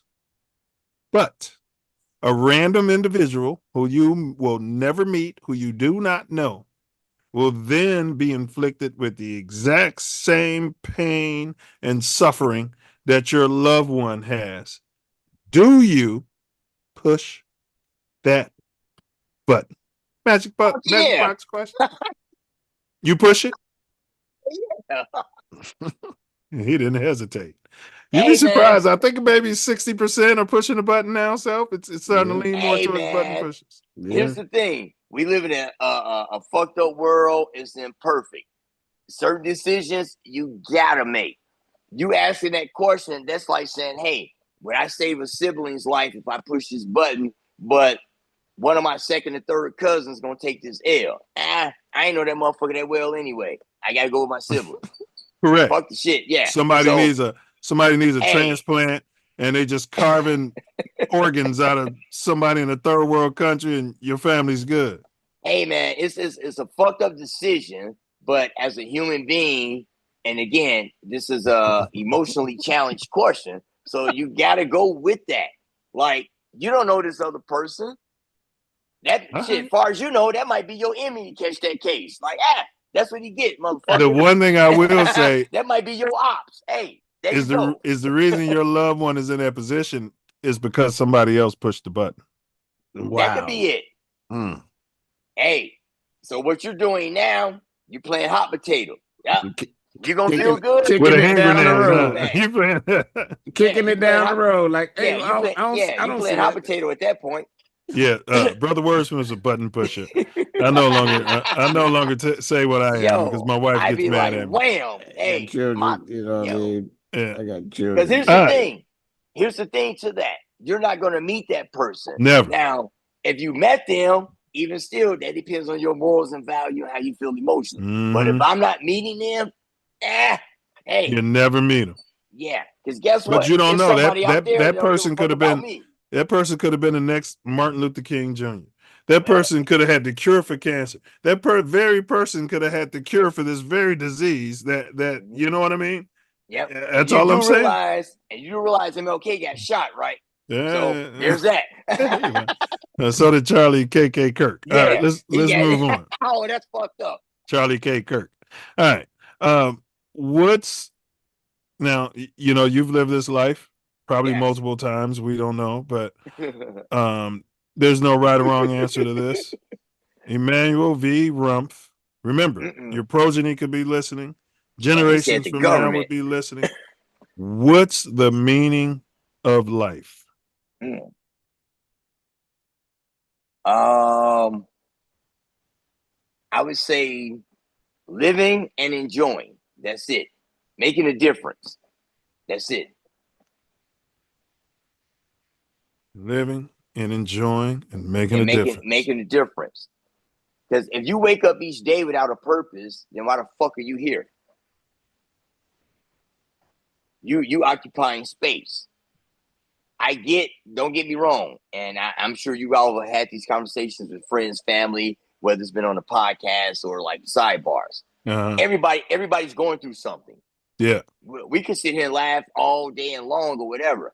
We get off this phone, whether your problem is minute or whatever, we all are dealing with something, whether it's financially or family or whatever. Yeah. So it's kind of like, hey man, you got to find something to get you through it. My thing is laughter, and I try to share that with people, because if not, you sitting complaining all the time. Well, fuck, you still here for it. Go ahead, do what you got to do then.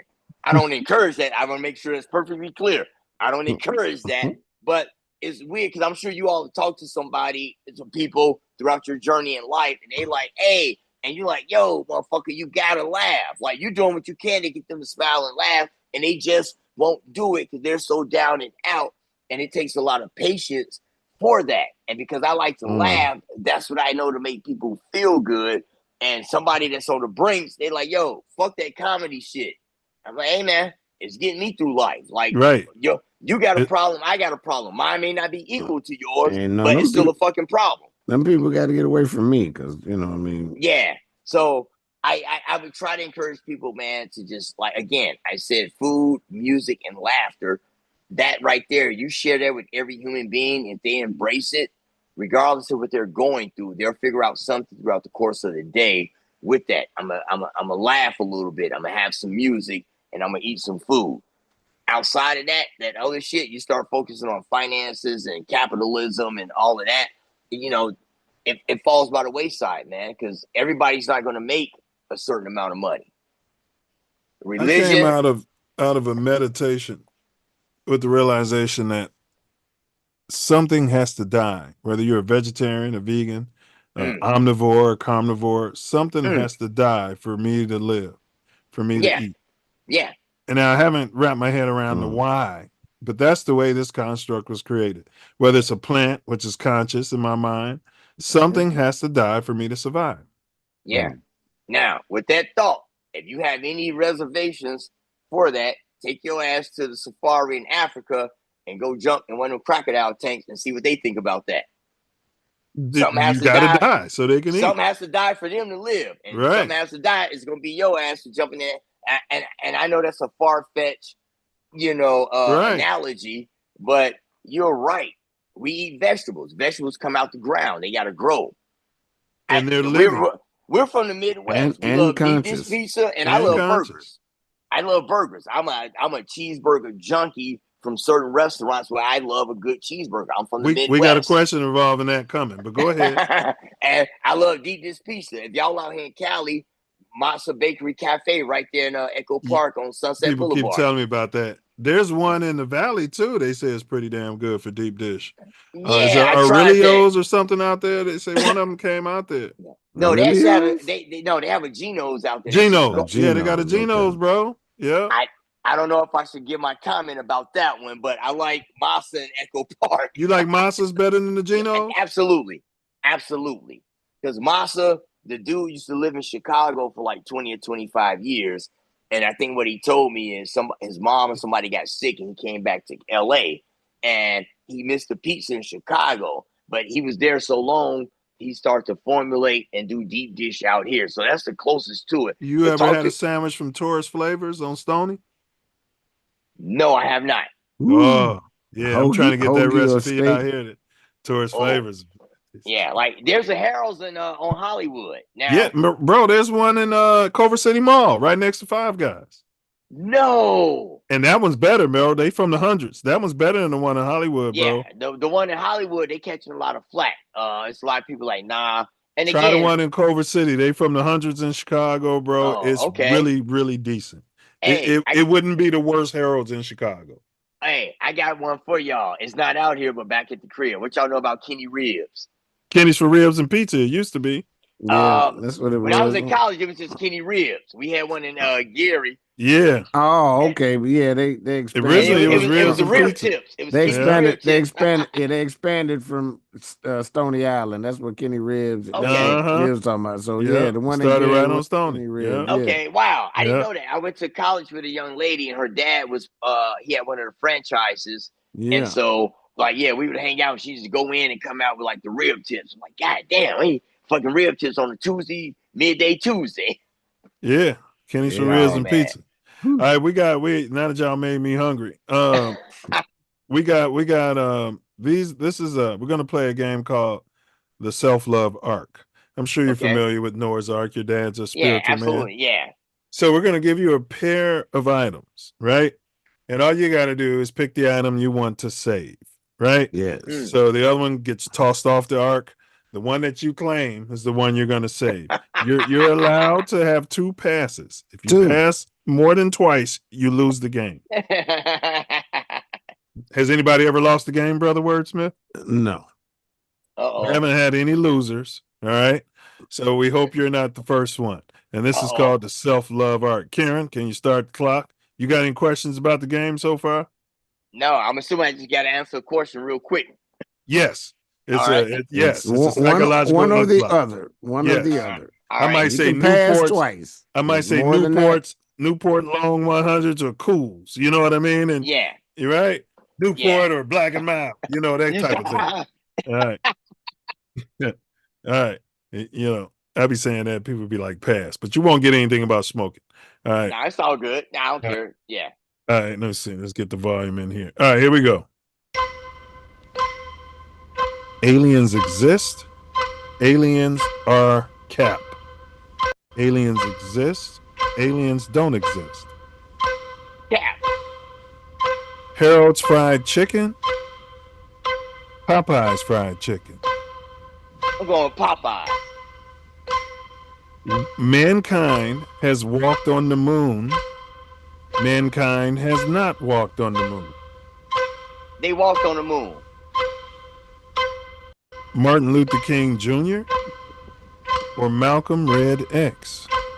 Hey, I'm going with my man, Malcolm X. The Chicago Bears will win 9 games or more this season. The Chicago Bears will win 8 games or less this season. Chicago Bears will win 8 games or less this season. They're already down 0-2. Anarchy, tyranny. Anarchy. Pookie, carjacking. You go into the ATM. They want to, wait for you to get the money, take your money and take your car. They popping pills and drinking lean. Pookie and Ray Ray, or the oath-breaking cop. I'm going with Pookie and Ray Ray. Okay. Kanye West, crazy Kanye from the southeast side of Chicago. College Dropout album, or Harvard spokesperson Nas Illmatic album. Oh, I gotta go with Nas Illmatic. Are we living in a simulation, or is this base reality? Base reality. These are the bonus questions. You got 4 bonus questions. The Notorious B.I.G. or Tupac Shakur? I gotta go with my man Tupac. Double bonus.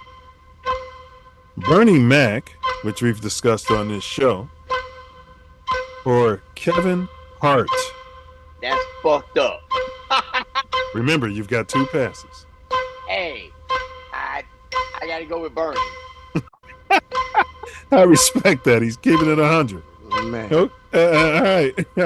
You're not trying to cost anybody any money here. Hey. You can always pass. All right. I know how to rob a liquor store. All right. Triple bonus. Michael Jeffrey Jordan or LeBron, whatever his middle name is, James. I'm going with LeBron. Okay. Final question.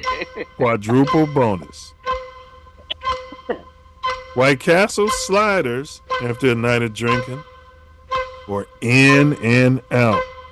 Oh, you motherfucker. You. Uh-huh. You're a burger guy. I told you we had a question. Yeah. Hey, I'm from the G, so I'm keeping it gangster. White Castle. All right. Did y'all hear that, in and out?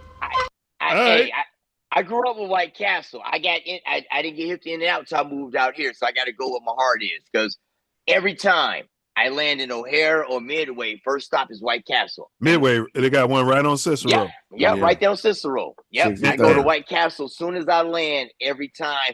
Or whoever's picking me up, I'm like, yo, have my 4 double cheeseburgers and Coke ready for me. My first assessment of In-N-Out was it tastes like a White Castle. Ooh. That was my assessment.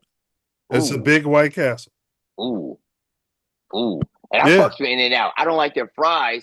I like the burger. The fries are shit to me, but I like the burger. Yeah, it feels like Yeah. you're eating some dry cardboard. I used to hate them too, but then they grew on me, bro. I kind of like them. It's just weird. If you get them right, they pretty good, but you rarely get them right, and that sucks. Yeah. That sucks. Oh man, those were dope questions. Those were cool. Yeah, I'm gonna say for first all time loser on the bonus questions.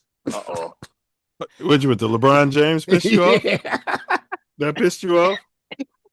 Right. This guy, I'm from Gary, and he goes all the way out to Cleveland.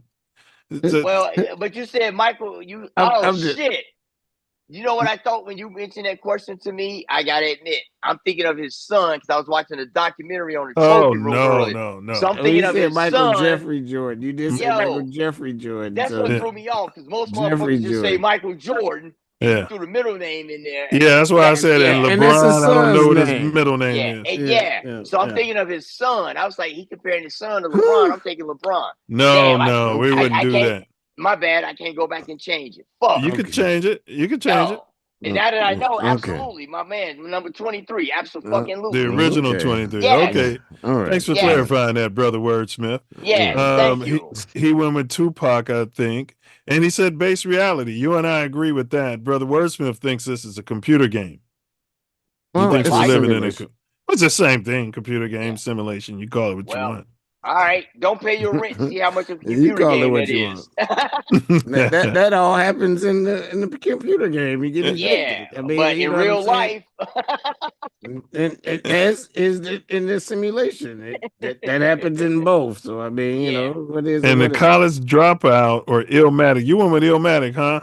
Yeah, that was tough for me, man. They were both great Very albums, and I think I would probably go with Illmatic too, low key. Yeah. What about you, brother Wordsmith?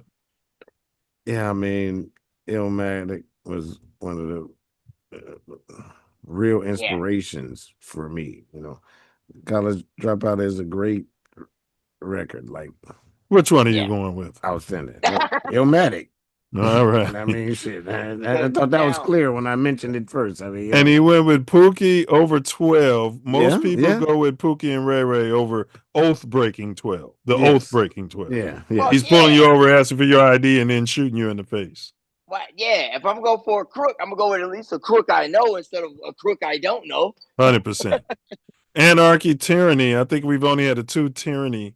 Man. Yeah, we've had a couple. We had a couple Cape for Tyranny, but most go with Anarchy. The start of I thought he was gonna say Anarchy for a second there. I did too. I thought he was gonna say Anarchy. Wait a minute here. Is he gonna say Anarchy? Yeah, I thought he was gonna say that. He's hating on our Chicago Bears, bro. He's hating on the Bears. Hey, man.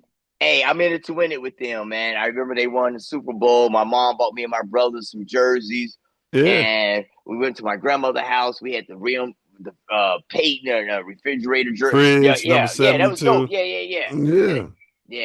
So if you can take the wins, you gotta take the L's. And we down 0-2 already.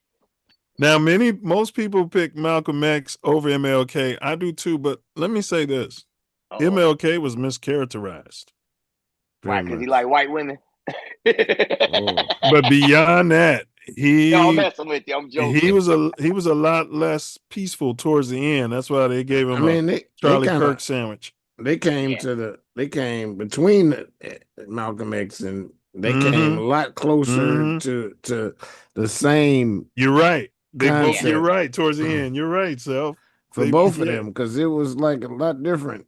Yeah, and he was like, man, this time we're coming for our check. Yeah, he sure did. That's when they checked him out. And and he started talking about all the immigrants coming over here, taking everything that was for us. He started talking about all of that. Not only they come over here and they're given land, not only that, but they had us train them how to farm. They undergirded them with all our machinery. All right. We've walked on the moon. Bro, you believe in the moon landing? Are you kidding me? Yeah, well, it's not a debate, Joseph. We don't debate. That's one we disagree with.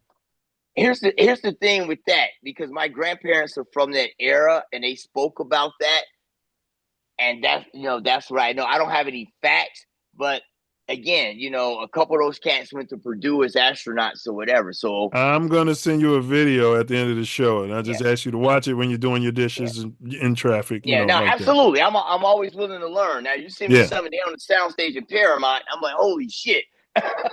Now, But what's no. this Harold's? What's this Popeyes over Harold's Chicken? Oh my god!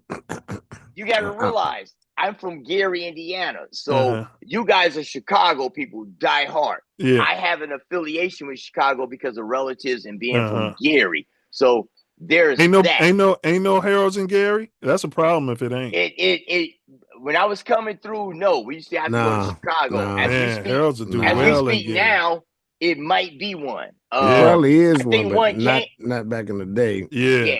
So you grew up more on Popeyes than Harold. Exactly. So I only went over to Chicago when somebody was going, and I'd be like, yo, let's go to Harold's. But if nobody was going to Harold's, you got the mom and pop spots here in Gary or whatever. I think the Harold's came to Gary, but I think them Gary niggas shutting this shit down. We out of here.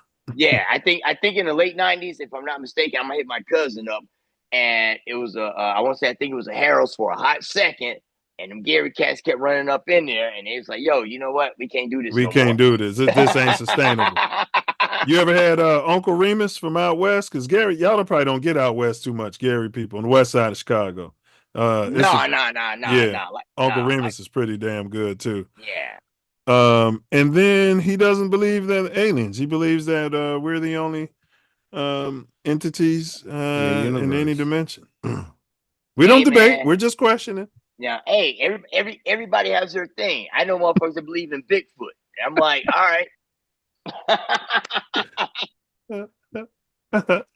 That's why I say politics, religion, women, money, that shit separates people. Yeah, but laughter and food brings everybody together. Who do you think pulled them covers off you that night when you were asleep? Those aliens. Man, like I said, it was the I was weed. under the influence, and I was like, I cannot be this fucking high where I think I just raised up out the fucking bed. Like, yo, that fucked with me for a couple days. How many times have you been high? Countless times, and has that ever happened again? It happened. This is what I'm saying. And I was like, that's what I'm saying. When people be blaming the alcohol and the weed, I'll be like, wait a minute, I've been high every day of my life since 13.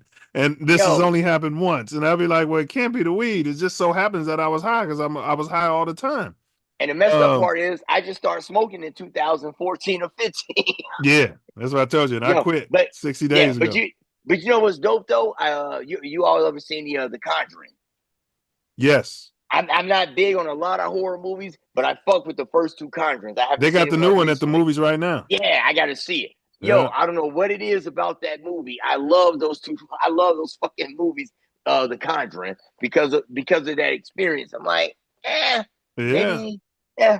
And the aliens could be, interdimensional beings. They talked about them in the Bible, which we won't get into because I know how you feel about that. Brother Wordsmith's like you too. He believes religion is divisive. Well, no, here's the thing.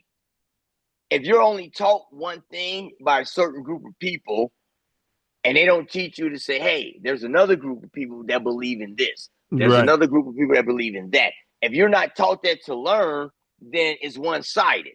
You're anchored. You're anchored in one position. I had to educate one of my brothers one time, and he came out here to visit. We grew up in the Church of God in Christ. Our granddad was a minister. Me too, Pentecostal. Yeah. Yep. My grandfather's Bishop Ford. Oh shit. Bishop Ford Freeway. Yeah, oh shit. That's dope. My granddad name was Pastor Rump, the oldest Rump in Gary, Indiana, Bethel Temple. Okay. I think they knew each other. I'm pretty sure I've been there because my grandmother used to take me around when she was traveling to different churches, and we used to go to Gary for church. Yeah, absolutely. We would, you have those joint events on Sunday night. We going to Chicago, we going to Michigan. Revivals. They call it revival. Yeah. Yeah. Now I embraced it, but as I got older, you go off to college, you start meeting people from different walks of life, that whether they have a religion or not, oh, they're Catholic, they're this, they're that. I had to educate my brother one time because he had a thing against Muslims. I said, hey, Einstein, if we grew up in the Middle East, guess what religion we be practicing? Correct. I said, well, we grew up in Gary, Indiana. We were not taught any different. If you grew up on Nobody in my 87th family. Street, you would have been one of the moles. Oh man. And you'd have been practicing. You'd have been practicing Islam too. You know what I You've been mean? at the mosque over there at the Yeah. Green Sea, going to the Yeah. mosque. Because that's all Gary had was folks. Yeah. From what I remember, man. I'm like, who Yeah. the gangs fight? Who do they fight with each other? Yeah. So it's that. So I try to keep an open mind. Like, you know, my thing is I'm all about peace. So I read a little bit more on like Buddhism. I don't practice the religion, Right. but I'm interested in various religions for spirituality purpose. That way, if we're having this conversation and then boom, some Jewish guy walk up, we can partake and have a conversation without being, Correct. you know, without judging each other's religion. And that's where I'm at Correct. with it. So I try to share that with my dad, because again, that's all he knows. But they don't be hearing it. Yeah, and I'm like, yo, have you sat down with a Catholic priest, somebody from the Right. from the mosque? Have you sat down with somebody who practices Judaism? Have you No. sat down with a Buddhist? No. Then, hey man, Church of you're God in being Christ, you can't do that. Yeah, you're being Pentecostals, one-sided. yeah. I call it hypocristian. You going to hell. You going to hell for anything in Church of God in Christ. Yo, I call it hypocristian. He hate when I say that word. All right. Hey, so anything else you wanted to add, bro? No, man, this has been fun. Like anyone out there there's I wouldn't even just say writing comedy. If you got a goal or a dream, stick with it. Don't let anyone deter you from it. In a sense of where we're from, we had to pack up, leave Chicago and Gary to come out to a whole new world in LA. Some people went to New York first and then came out here. But you're going to have people that's not going to believe in you. You're going to have people that tell you this or that. As long as you believe in yourself, you know, keep moving forward, man. And it'll happen for you, and especially if you're around good people. Like, that's the key thing. Be around good people. My brother Mark, my cousin Dennis, they've been rocking with me since day one. They believed in me, and to this day, for them to literally say, hey, man, we're proud of you, I can't ask you much more, man. They're not Hollywood. They're just like, yo, you're just like, you left Gary to like, and I feel bad for saying this, and I just said this the other day to somebody. On either side of my family, I never had anyone that say they had a goal or a dream and they about to march forward with it. It was like, yo, get a job, get these benefits, you know, paint your house in the summertime, do whatever. Again, Gary's a steel city, and I have nothing wrong with that. I got a dope blue collar background, and I apply that to my work ethic now. But you start reading and learning more about the world and globally. Hey, I want to go to Paris. I want to go to Amsterdam. I want to go here. And there's nothing wrong with that. You know, as long as you don't forget your roots, but you got to get out and explore and live life. Because if not, then again, what are you doing with that dash mark? Man, well said, good brother. You got any big ups or anything you want to plug, any shows, anything like that? Now's the time. Check out the Underground Lounge. Like, yo, my man Lou Will, Spank Horton. We got a dope team. We just started season 1. The episode is up with Matt Barnes. If you go to the site on YouTube, you'll get some funny episodes with Earthquake, Sid Castillo, Roy Woods Jr., Carlos Miller. Like, yo, we're like, you guys are having fun with yours, and so I feel the vibe. So I get it. It's like, oh shit, like when you're on that podcast set, regardless, it has nothing to do with finance. It's like, yo, I'm having fun with this shit. This shit's therapeutic. Sure. And It's season 2, correct? No, ours is on season 3. We just dropped season 3 with Matt Barnes, episode 1, and then we got a few more episodes season coming 3, out for sure. But we're having fun. Shout out to FanDuel, one of our sponsors, and shout out to Gran Cormino, another sponsor. Like, yo, we drink so much tequila on that show.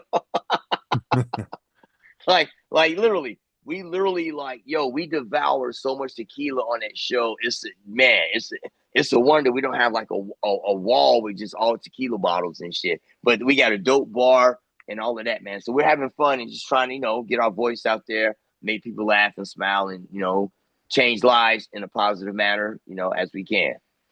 Yeah, what you said, many guests have said the Self Love Show is therapeutic. Yeah. Yeah, link me up, man. I'm gonna pop out, get in the studio, check out, see what y'all doing. Absolutely. Even if we're not recording, I'll find some time like, yo, come through, just do a walkthrough and chill or whatever, and you get to see the set, in the studio or whatever. Now, do you guys ever do in studio guests? It's always Yeah, we haven't done it because Tori's in Chicago, and then I'm here in LA. I'm in Inglewood, so Oh, okay. That means crime going down now. The weather changes. Chicago crime going down now until Yeah. Memorial Day next year. The trigger fingers get too cold, and they don't want to touch that steel. Except it was 80 degrees today, so it ain't. Yo, It's still the flashes, man. Hey, you know about Chicago weather and get weather. I wrote give a it 5 minutes, and it might be completely different. Yo, I wrote a joke about 2 weeks ago for a comic, and he was talking about like, yo, Trump is sending the troops to Chicago. I said he wasting money. He should have sent them Memorial Day. Them niggas in Chicago get it on from Memorial Day to Labor Day. After Labor Day, whoever they looking for, they get that person. Ain't no innocent victims between now and next year, Memorial Day, because it's cold outside. Yeah, wintertime is too cold. He's like, are you joking? I said, dude, if you look at crime in Chicago, October to April, that shit's down. Memorial Day hit, hey, it's on. But that's what makes it so damn intense when you in it, because it's all going down in a good 4 month. Not all, but yeah, it's all going down, and they come out the woodworks, bro. Yeah, now that's the part you don't want to laugh at jokingly, but yeah, you're right. Like I think a couple weeks ago, like it was like 41 people got shot in one weekend. I'm like, yeah, what the fuck are y'all looking for? Yeah. Yeah. You got any because remember we're on the internet live, but you got any contact info or any social media that you want people to subscribe to, or you just say Underground Lounge, or what if they want to contact right now it's Underground Lounge. I feel bad because my Instagram got hacked and I just never made time to do it again. So it's kind of like my focal point literally is just me writing stand-up comedy, developing shows with my man Joy Wells here at Heartbeat. And Big then ups. like seeing the Underground Lounge is growing into what it is. Like it's incredible. So it's like, yo, just watch the show. You'll hear me in the background laughing. And we got some new skits and stuff coming up season 3, where now we're about to like incorporate the background team into the show on like some office type stuff. So we're trying to figure out how to do that. So we want people to see the behind the scenes of what we do, and everybody to have fun with it. Well, we had that poll up there, bro. It's about of these comedians, Bernie Mac, Eddie Murphy, Dave Chappelle, Richard Pryor. Which one? Which stand-up comedian is the best from that list? I'm going with Pryor. Anybody that chooses fucking Pryor. He's the godfather of this shit. I ain't gonna argue. Me and Tori give our results at the very end. Yeah. The only reason I say Pryor is because he's one of the original cats that I can think of, and just me being a comedy writer, where he talked about his real life.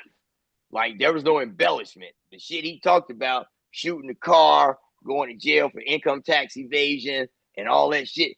Like he lived that shit, and it just came out because of his presentation and stand up, and everyone else, they learn from him, and they all do stand up. So I just write. So there's a cutoff point for me. So with them, they gotta say, with those guys that you mentioned, Chappelle, Kevin, Eddie, they gotta mention Pryor. They got to. You ever heard this? You ever seen the movie Blazing Saddles? Fuck yeah. So Richard Mel Pryor Brooks wrote it with Cleavon Little, and Richard Pryor co-wrote it. Yes. So Richard Pryor was supposed to play the Cleavon Little role. Yeah. They couldn't get his ass insured. Well, it's a story that he came to the studios for the read through, and he pulled out a bunch of cocaine, and he just started snorting it, and then everybody's looking at him, and he was like, "Ain't this what y'all do?" You know what I mean? So he was too big of a risk. So then they just brought him on as a co-writer for Cleveland. Man, can you imagine Richard Pryor with that chemistry he already had with Gene Wilder, bro? Yeah. Not taking nothing away from Cleavon. It was brilliant. Man, Rich would have owned that damn role. Absolutely. And Mel Brooks is old school Jewish cat, dope writer. Yes. History of the World, Part 1, 2, 3. Yo, Robin Hood, Men in Tights with Dave Chappelle in it. Yeah. Yo. But I just remember that the sheriff is a nit. Yeah. They kept ringing that bell. What? That and the sheriff is a nit. He's like, where's all the white women at? Yeah. Can you imagine Richard Pryor delivering those lines? I can tell he wrote it now, Yeah. Yeah, but no, man, that's a dope movie, man. Me and Kenny Young talk about that movie all the time. That's one of our favorite movies to watch on a high level of comedy, man. Yo, Kenny Talk Young. about that. Yeah, he texted me Yo, earlier. He was my like, "Yo, I see sense. you on the show." My sense, yep. Hey, so welcome to the Give Back Gang. Because Chicago they talk about Get Back. This is the Give Back Gang. So we appreciate you doing this, man. Because we say a lot of what you said. If we can just help one person with this pod, we down for that. Yeah. You know what I mean? Yeah, no, thank you guys, man. I appreciate it. Like I said, MJ referred me, so shout out to Milana Jamae Jackson, like dope actress, man. She's a really good friend of mine doing her thing, like on a higher level, man. Yeah, ain't she? Holy Yeah. fucking shit, man. She's incredible. Sat down with and us she twice. Yeah, she deserves all the success and much more. Like she's en route to do some great things. She has a dope podcast coming out. Okay. He has a very dope podcast coming out. So like, yeah. So, but Big no, ups to man. Milana. She's a Southeast Sider too. Yeah. Yeah. Huge ups to Milana. Yeah. So, but no, man, this is dope. Like, I appreciate it, man. However you guys need me, let me know. I'll come back on, Comic Relief and hang out, shoot the shit with you guys, man. Learn some more stuff. So, no, it's cool. That'll be love. That'll be love, good brother. That'll be love, bro. Yeah, no doubt, man. Anytime. Like I say, once we're doing our show, once we get back up, we're down for like the next 2 weeks. Yo, come out, hang out. Yo, our shit's wild because we shoot at night. Yeah, I'll drink some tequila. You know what I'm saying? Yeah, you're going to drink more than tequila. We got hookah. Yeah, like, yo, it goes we down. go to like 1, 2, 3 in the morning. Like, come on, man. I've been here since 9 already in the morning. Like, yo, I'm getting too old. I'm like my man and Danny Glover. I'm getting too old for this shit. Yeah, Danny Glover. Yeah, man. That was from Lethal Weapon. Lethal Weapon. Yeah. All right, good brother. So if you had something to say to him, man, thank you. Appreciate your energy, your vibe, and your knowledge upon yourself and helping our audience as well as ourselves grow. Thank you so much.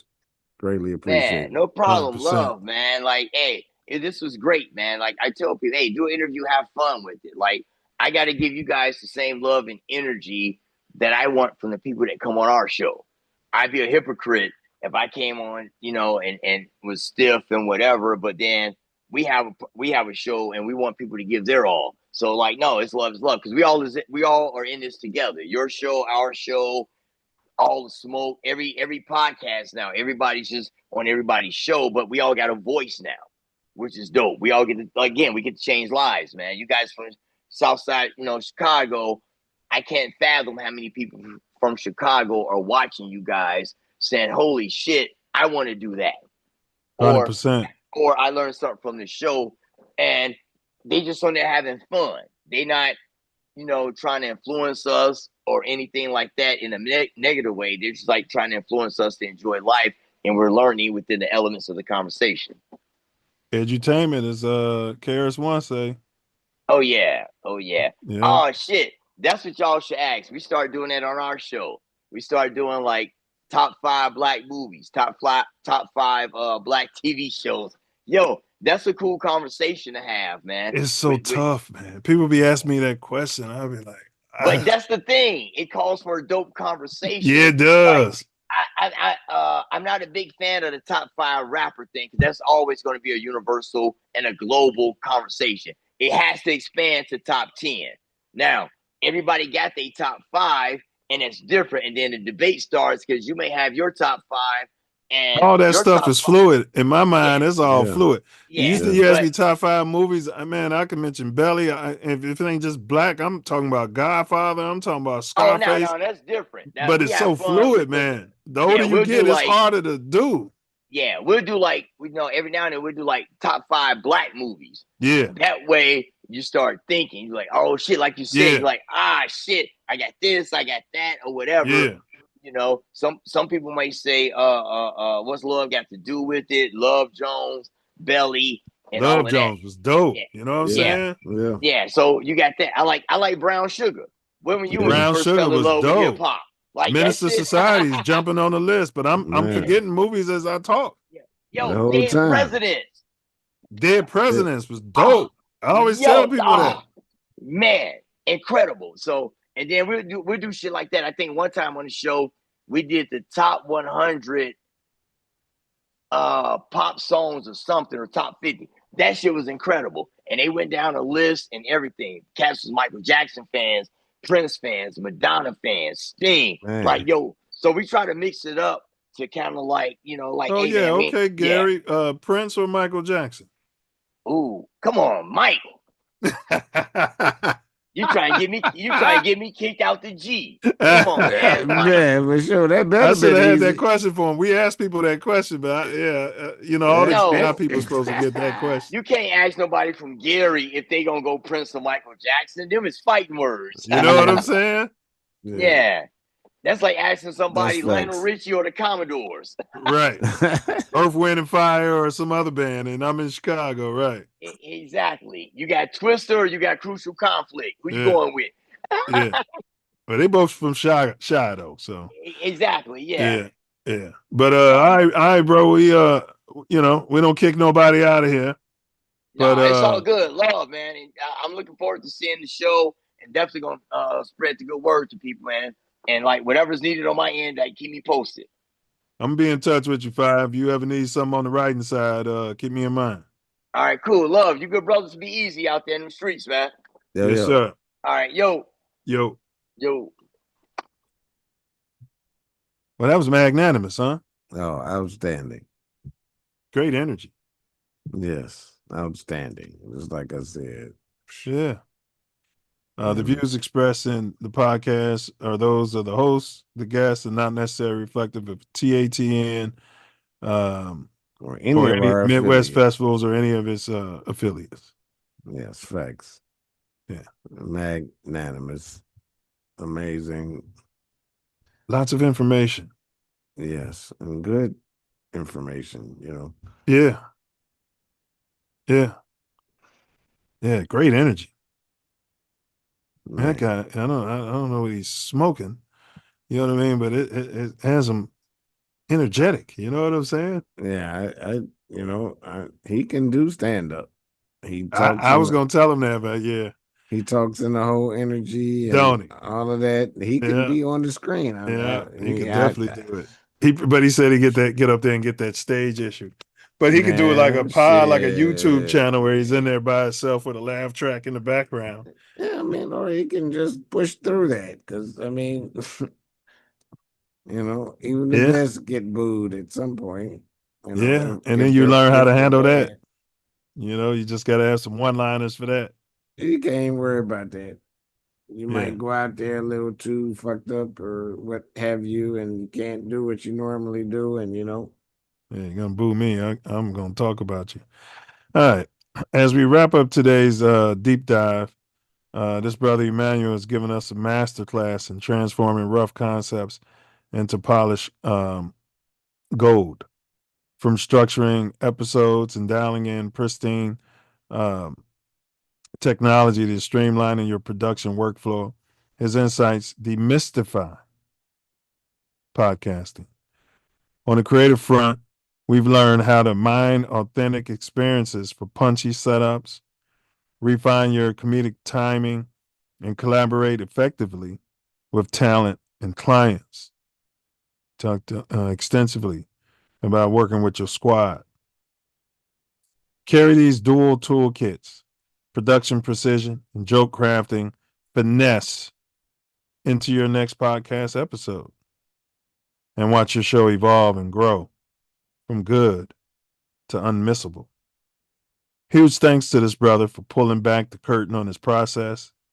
Now it's up to you, to us, to experiment with his frameworks, push your comedic boundaries, and elevate your pod's aesthetic. If you found value in today's tips, subscribe and share this episode with fellow creators hungry to blow up their pods. Until next time, keep questioning, keep expressing, and let every artistic moment be a testament to the boundless interplay between art and your consciousness. Stay curious, stay informed, stay aware, stay engaged, but most importantly, stay true to self. Also, love yourself and everyone around you sincerely. Remember, ask not what our copper culture can do for you, but what you can do for our copper culture. Silence is violence, and continue to question everything. The Self Love Show ain't Kansas, Toto. Peer down those rabbit holes and do your own research, but use caution and discernment because sometimes when you stare into the abyss stares right back at you. Peace, self love, honor, and respect. All right, Brother Man. Wordsmith. The Riddler has solved the riddle. Born of iron's fiery might, beside a brackish shore, I rose on steel and labor's roar. Once my furnaces glowed bright in smoky skies, now ghostly echoes whisper where industry lies. What city am I, Brother Wordsmith? Gary, Indiana. What gave it away for you? The essence of it felt of steel mill. Mm-hmm. Mm-hmm. Yeah. And then you've been out there a lot where it's quiet and whispery, now, you know what I mean? It's rebuilding though. They had that new mayor. She's rebuilding. Yeah, well, they closed down a lot of steel mills and moved that overseas, whatever. So, Mm-hmm. And created a desert of poverty Mm-hmm. because a lot of high school educated people could be, fluent and right in that area. And Maybe they started getting in those unions and wanting too much money, so they packed up and left. Wasn't a fair wage, I should say. Well, it was Clinton and his policies, forwarded before that with Reagan, but Clinton really solidified and Yeah, what was that policy called? When he took everything down to Mexico and the south of the border. The American something. it was damn, I knew it until my goodness. Clinton's trade policy. Free trade agreement. That's what it was. Yes, yeah. The American Free ridiculousness. Trade Agreement. Yeah. Yes, exactly. The ridiculousness that moved. It was the start, and you liberals. North American Free Trade Agreement. Yeah, NAFTA. Yes, Yeah. yes, NAFTA. You Democrats that want to talk about all this. That was the start of what we're seeing now, and it was not Trump. Although he's not, I don't agree with him either. Y'all know how I feel. If you are a self-love fan, you know that I'm not a fan of any of these people. So Yeah, if you're a part of any one of these major parties in this so-called two-party system, you need to have a long, hard look at yourself, is what I would Yes. say. Long, hard look at yourself. Deep inside. Yeah, soul-searching moments. All right, so we did the riddle. Next week, not sure what we got lined up. We may be unpacking Charlie K. Kirk. No. Yeah. We may do a deep dive on Charlie K. Kirk. Well, there was something to dive into. I don't, know if I want to spend my energy on that guy, but No, it's got to be done. I understand if that's what we're gonna do. Got to be done. They're making a hero out of this guy. They're making him a saint. Yeah, But we'll see. Maybe Trife will be on the show by next week. I understand. Yeah. Balance. But maybe we can get Trifo on or something like that. But that would be great. Yeah. Or Gilbert Arenas. I'll talk to that would be even I'll talk to EV. That would be wonderful. Yeah, so we can get Gil on here to chop it up with the guys. And then we got Spotty Tricks on our Sunday pod. Yeah, Sunday, man, we had a festive occasion. There's a lot of chatter in the chat. I know that's right. Yeah, After that debacle. Yeah. We had some Detroit fans in there. You know, they were respectful. We had somebody pull up. My man Hink pulled up. Of course, Diesel was there and me and Ace. So, yeah, that's where we talk Spolly tricks, you guys. That's spots and politics. And we're always unpacking the Bears, you know, reviewing what happened and making our predictions and everything out there. What did you like about I guess you were happy with the nail painter's performance last game? Diesel sure was happy. And he wasn't awful. No. He made a couple of horrendous plays. And as great of a game as Rome had, I was telling Ace that all them passes he's throwing, he threw one. He left a lot on the field. Didn't he? Plays we needed. And it was four more catches with a whole lot more yards and moving us in the right direction. Yes. And it was plays, he threw one to Oz. It was a little behind him and low, but it was like it might have been Oz or the rookie. It was like he didn't even want to bend up. Man, Self, that ball hits you in your hands. You got to catch that ball, bro. You call yourself a professional receiver. Yeah, he's got to be more accurate. Now, He does. That was in the range. I'm talking about the total misses. Oh, yeah. Yes, the ones way over your head and all that. But, you know, I've seen those I agree. White receivers, they'll fall down, they'll catch the ball. You know, they'll do what they got to do to make the catch. That's all I'm saying. I agree with you. I mean, they hit some hands that grab it, but I'm not liking the layups. Inaccuracy. Yeah, he leads the league in it. The layups, like if he had the layups, those tough ones wouldn't even matter. They wouldn't matter at all. Yeah. And then it'd be layups. He can hit it in stride. And then he'd be like, yeah, I'll put it on his body next time. Yeah, put it on his body every time, USOB, when they're wide open. We're not looking for you to, you know what I mean? Just make the play. The layups. How'd you like the back-to-back quarterback sneaks from your $13 million offensive coordinator genius? How'd you like that? Well, I mean, if you don't have the tush push, then what the fuck are you doing? He hates the tush push. Yeah, well, he says he likes explosive plays. Is how he put it. Yeah, well, he picked somebody that paints his nails. Right, and there's nothing explosive about that quarterback sneak. There's absolutely nothing explosive about it. He exploded into the line of scrimmage. Yes, and Roshan was available, bro. No, that was Roshan Johnson was available. Did the play action of Roshan bootleg that $1 million quarterback out of there? Idiocy.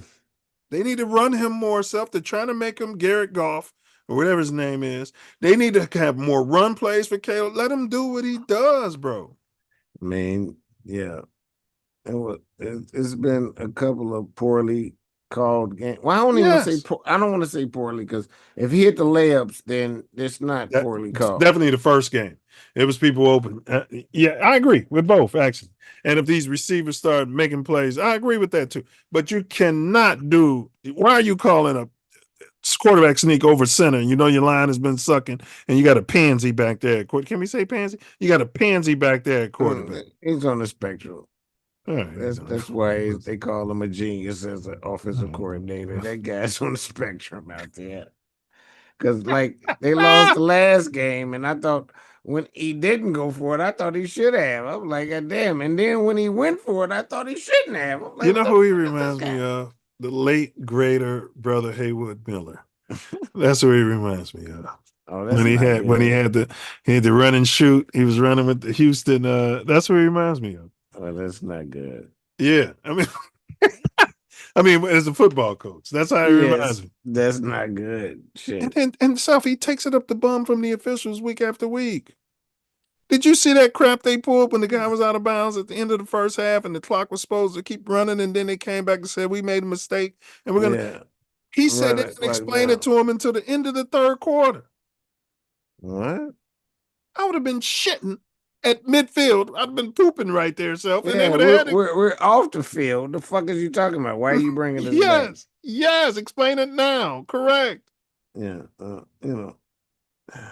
I mean, come on, Self. We need a coach with a pair. I'm not out on him. I'm saying I'm definitely not out, but I no. mean, They got to whatever. understand you're not going to make it in Chicago with that Tom I don't think Landry it's that. demeanor. He just gotta, he don't know what he don't know. Why doesn't he know it? Because Dan Campbell did all of that. When he was in Miami, whoever the head coach did all of that. He just was in charge of the offense. Dan Campbell does not take it up the bum from the officials. Oh, yes. Well, I mean, they lost a couple games because some straight official things. So I don't know.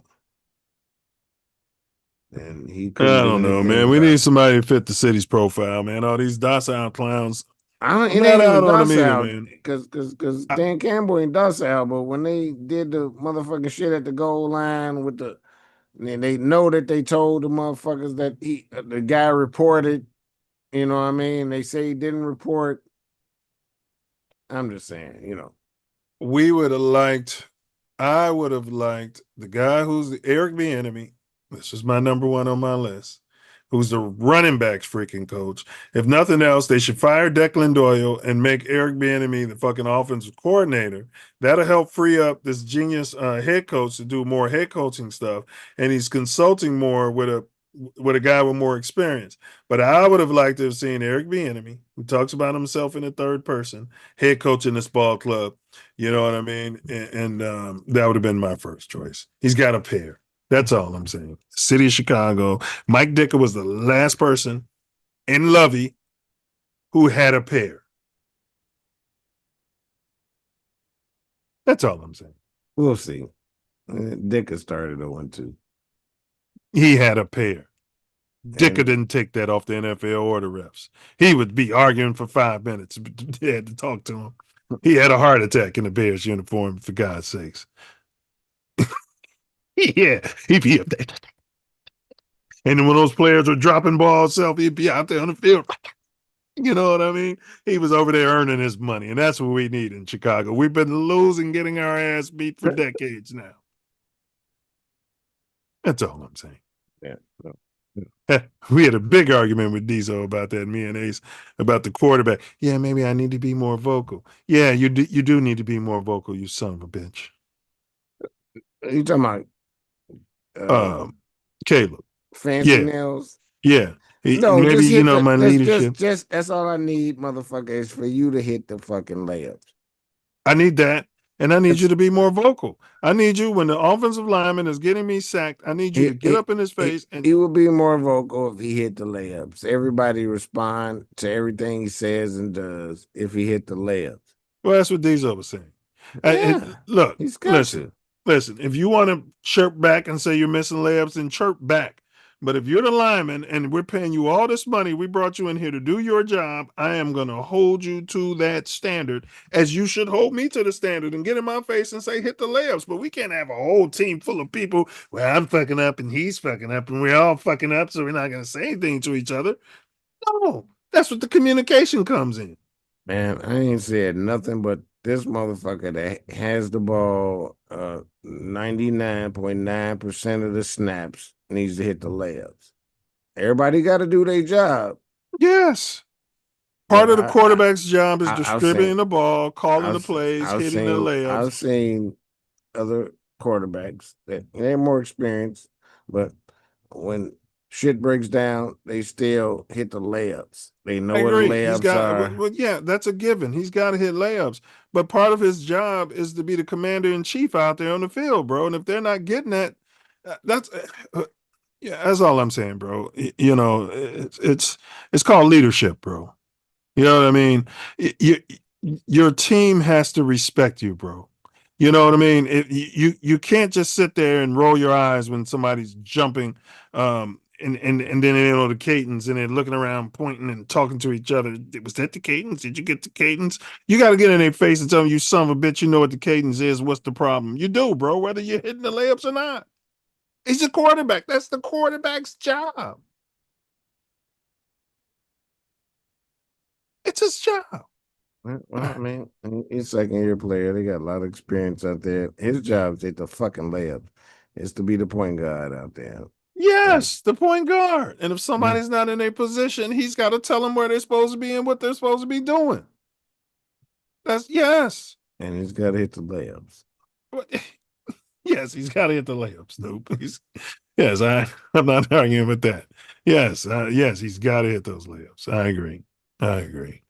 I want to see somebody with some balls out there and somebody holding each other accountable. Lance Briggs said it. He said he'd be in the huddle. Azuma was trying to say, yeah, we led each other by the plays we made. And Lance Briggs reminded us, SOB, no. He's like, if I miss my assignment, Urlacher would be in the huddle asking me who missed that assignment. That's all I'm saying.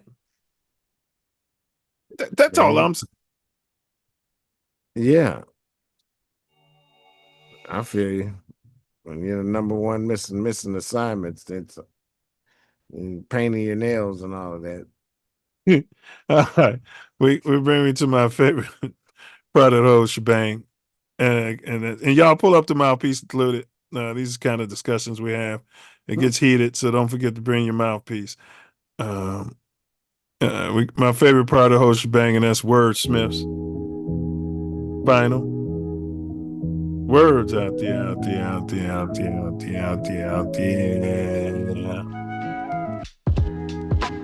Producers produce. And they got the juice. Talent follows suit. And get in line. Otherwise, it don't go like fine wine and age with time. We got exposed to someone who knows how to expose, knows how to entertain, intertwine, and make sure the name gets presented in the game. Executive producer, writer, choose to elevate comedy at its level and still live between the bass and the treble.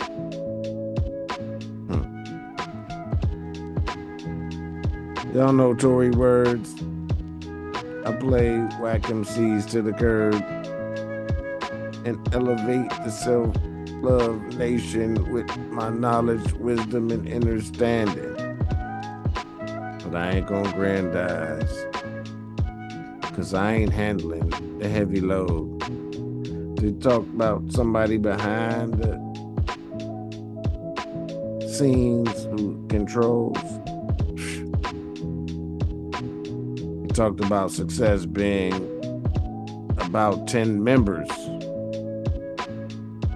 And the Self Luv Show is a one-man team and the talent.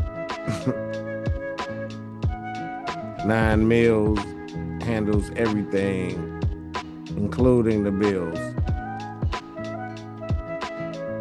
Writes the show, produces the show, and shows that skill. That's nil for anybody else, as far as I'm concerned. I know the truth, I live it. We talk about Karen, but that's us. We handle everything from ashes to the dust, all the way to the finished product. And we crush many podcasts because they can even last if they had to handle this shit. Makes me laugh. And what we present is way more than they could ever represent because we put our whole soul all up in it. YouTube, I'm tired of the shadow ban. Fuck you with both hands. Because you don't follow the Constitution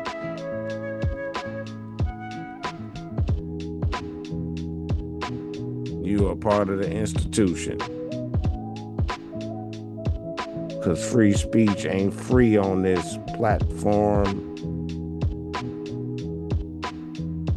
And we ain't nowhere near the norm.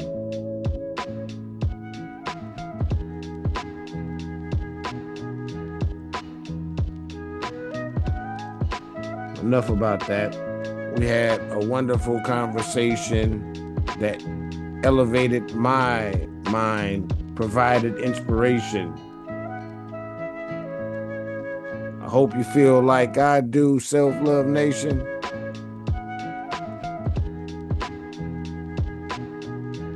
Let's spread like a wildfire.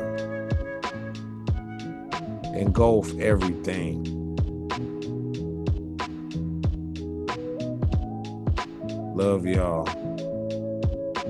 Self-love, honor, respect. Words. Words.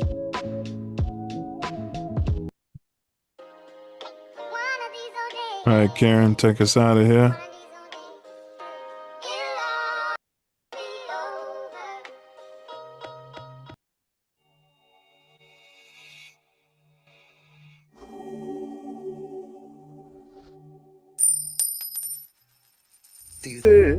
Time is now, my people.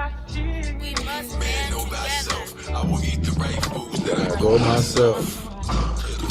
stole my health. I'm glad to be me now and nobody else. Man, know thyself. I will eat the right foods that I Grow myself. Cause the wrong way stole My health. I'm glad to be me now and nobody else. Yo, Bullets. in the code and all the scriptures, potions and elixirs. Come on, Karen. Bullets. A boomerang. Stand your ground. Murder is suicide. Yeah, well, an eye for an eye. Silence is violence. See something, say something. You want to be a slave? Vibrate greed. Ego. Fear. That's how they make you a slave. You end up in prison. Okay. I know for sure, charity plus humility times love is freedom. That's how you get out. Do not answer questions. Question everything. We've got two who can see. Fear is cap. It's an illusion. Yeah. Vibrate love. See if you can hear it. You never die when you breathe in the Holy Spirit. Swine ain't divine, the people they won't go near it. Salad bar, spit a notch at avatar here to bring you back to God. Said it just like Master Far sent you. The end ain't always happy. And forgiveness is love's supreme vibration. So, do something charitable for a so-called enemy and end a beef. Healthy people, heal thy people. That's a commandment. Yeah, 'cause hurt people, for sure, gonna try to hurt people. Free Larry Hoover, man, like Big Meech. Free Jeff Ford. Free all the guys, man. Prison to slavery. Check that 13th Amendment if you don't believe him. And be Yah. Walk on water. Man. Move mountains. Oh, Mountain Dew. Yes, sir. Week by week, that mountain is getting weak. It's moving. Look at it. I'm gonna let you in on a little secret. Being the one is just like being in love. No one can tell you you're in love, you just know it. Through and through. Balls to bones. Still got them, bro. Got mine. Same, man. Stop snitching on y'all self. take school serious. Be sure to subscribe to my channel if you haven't already, because subscribe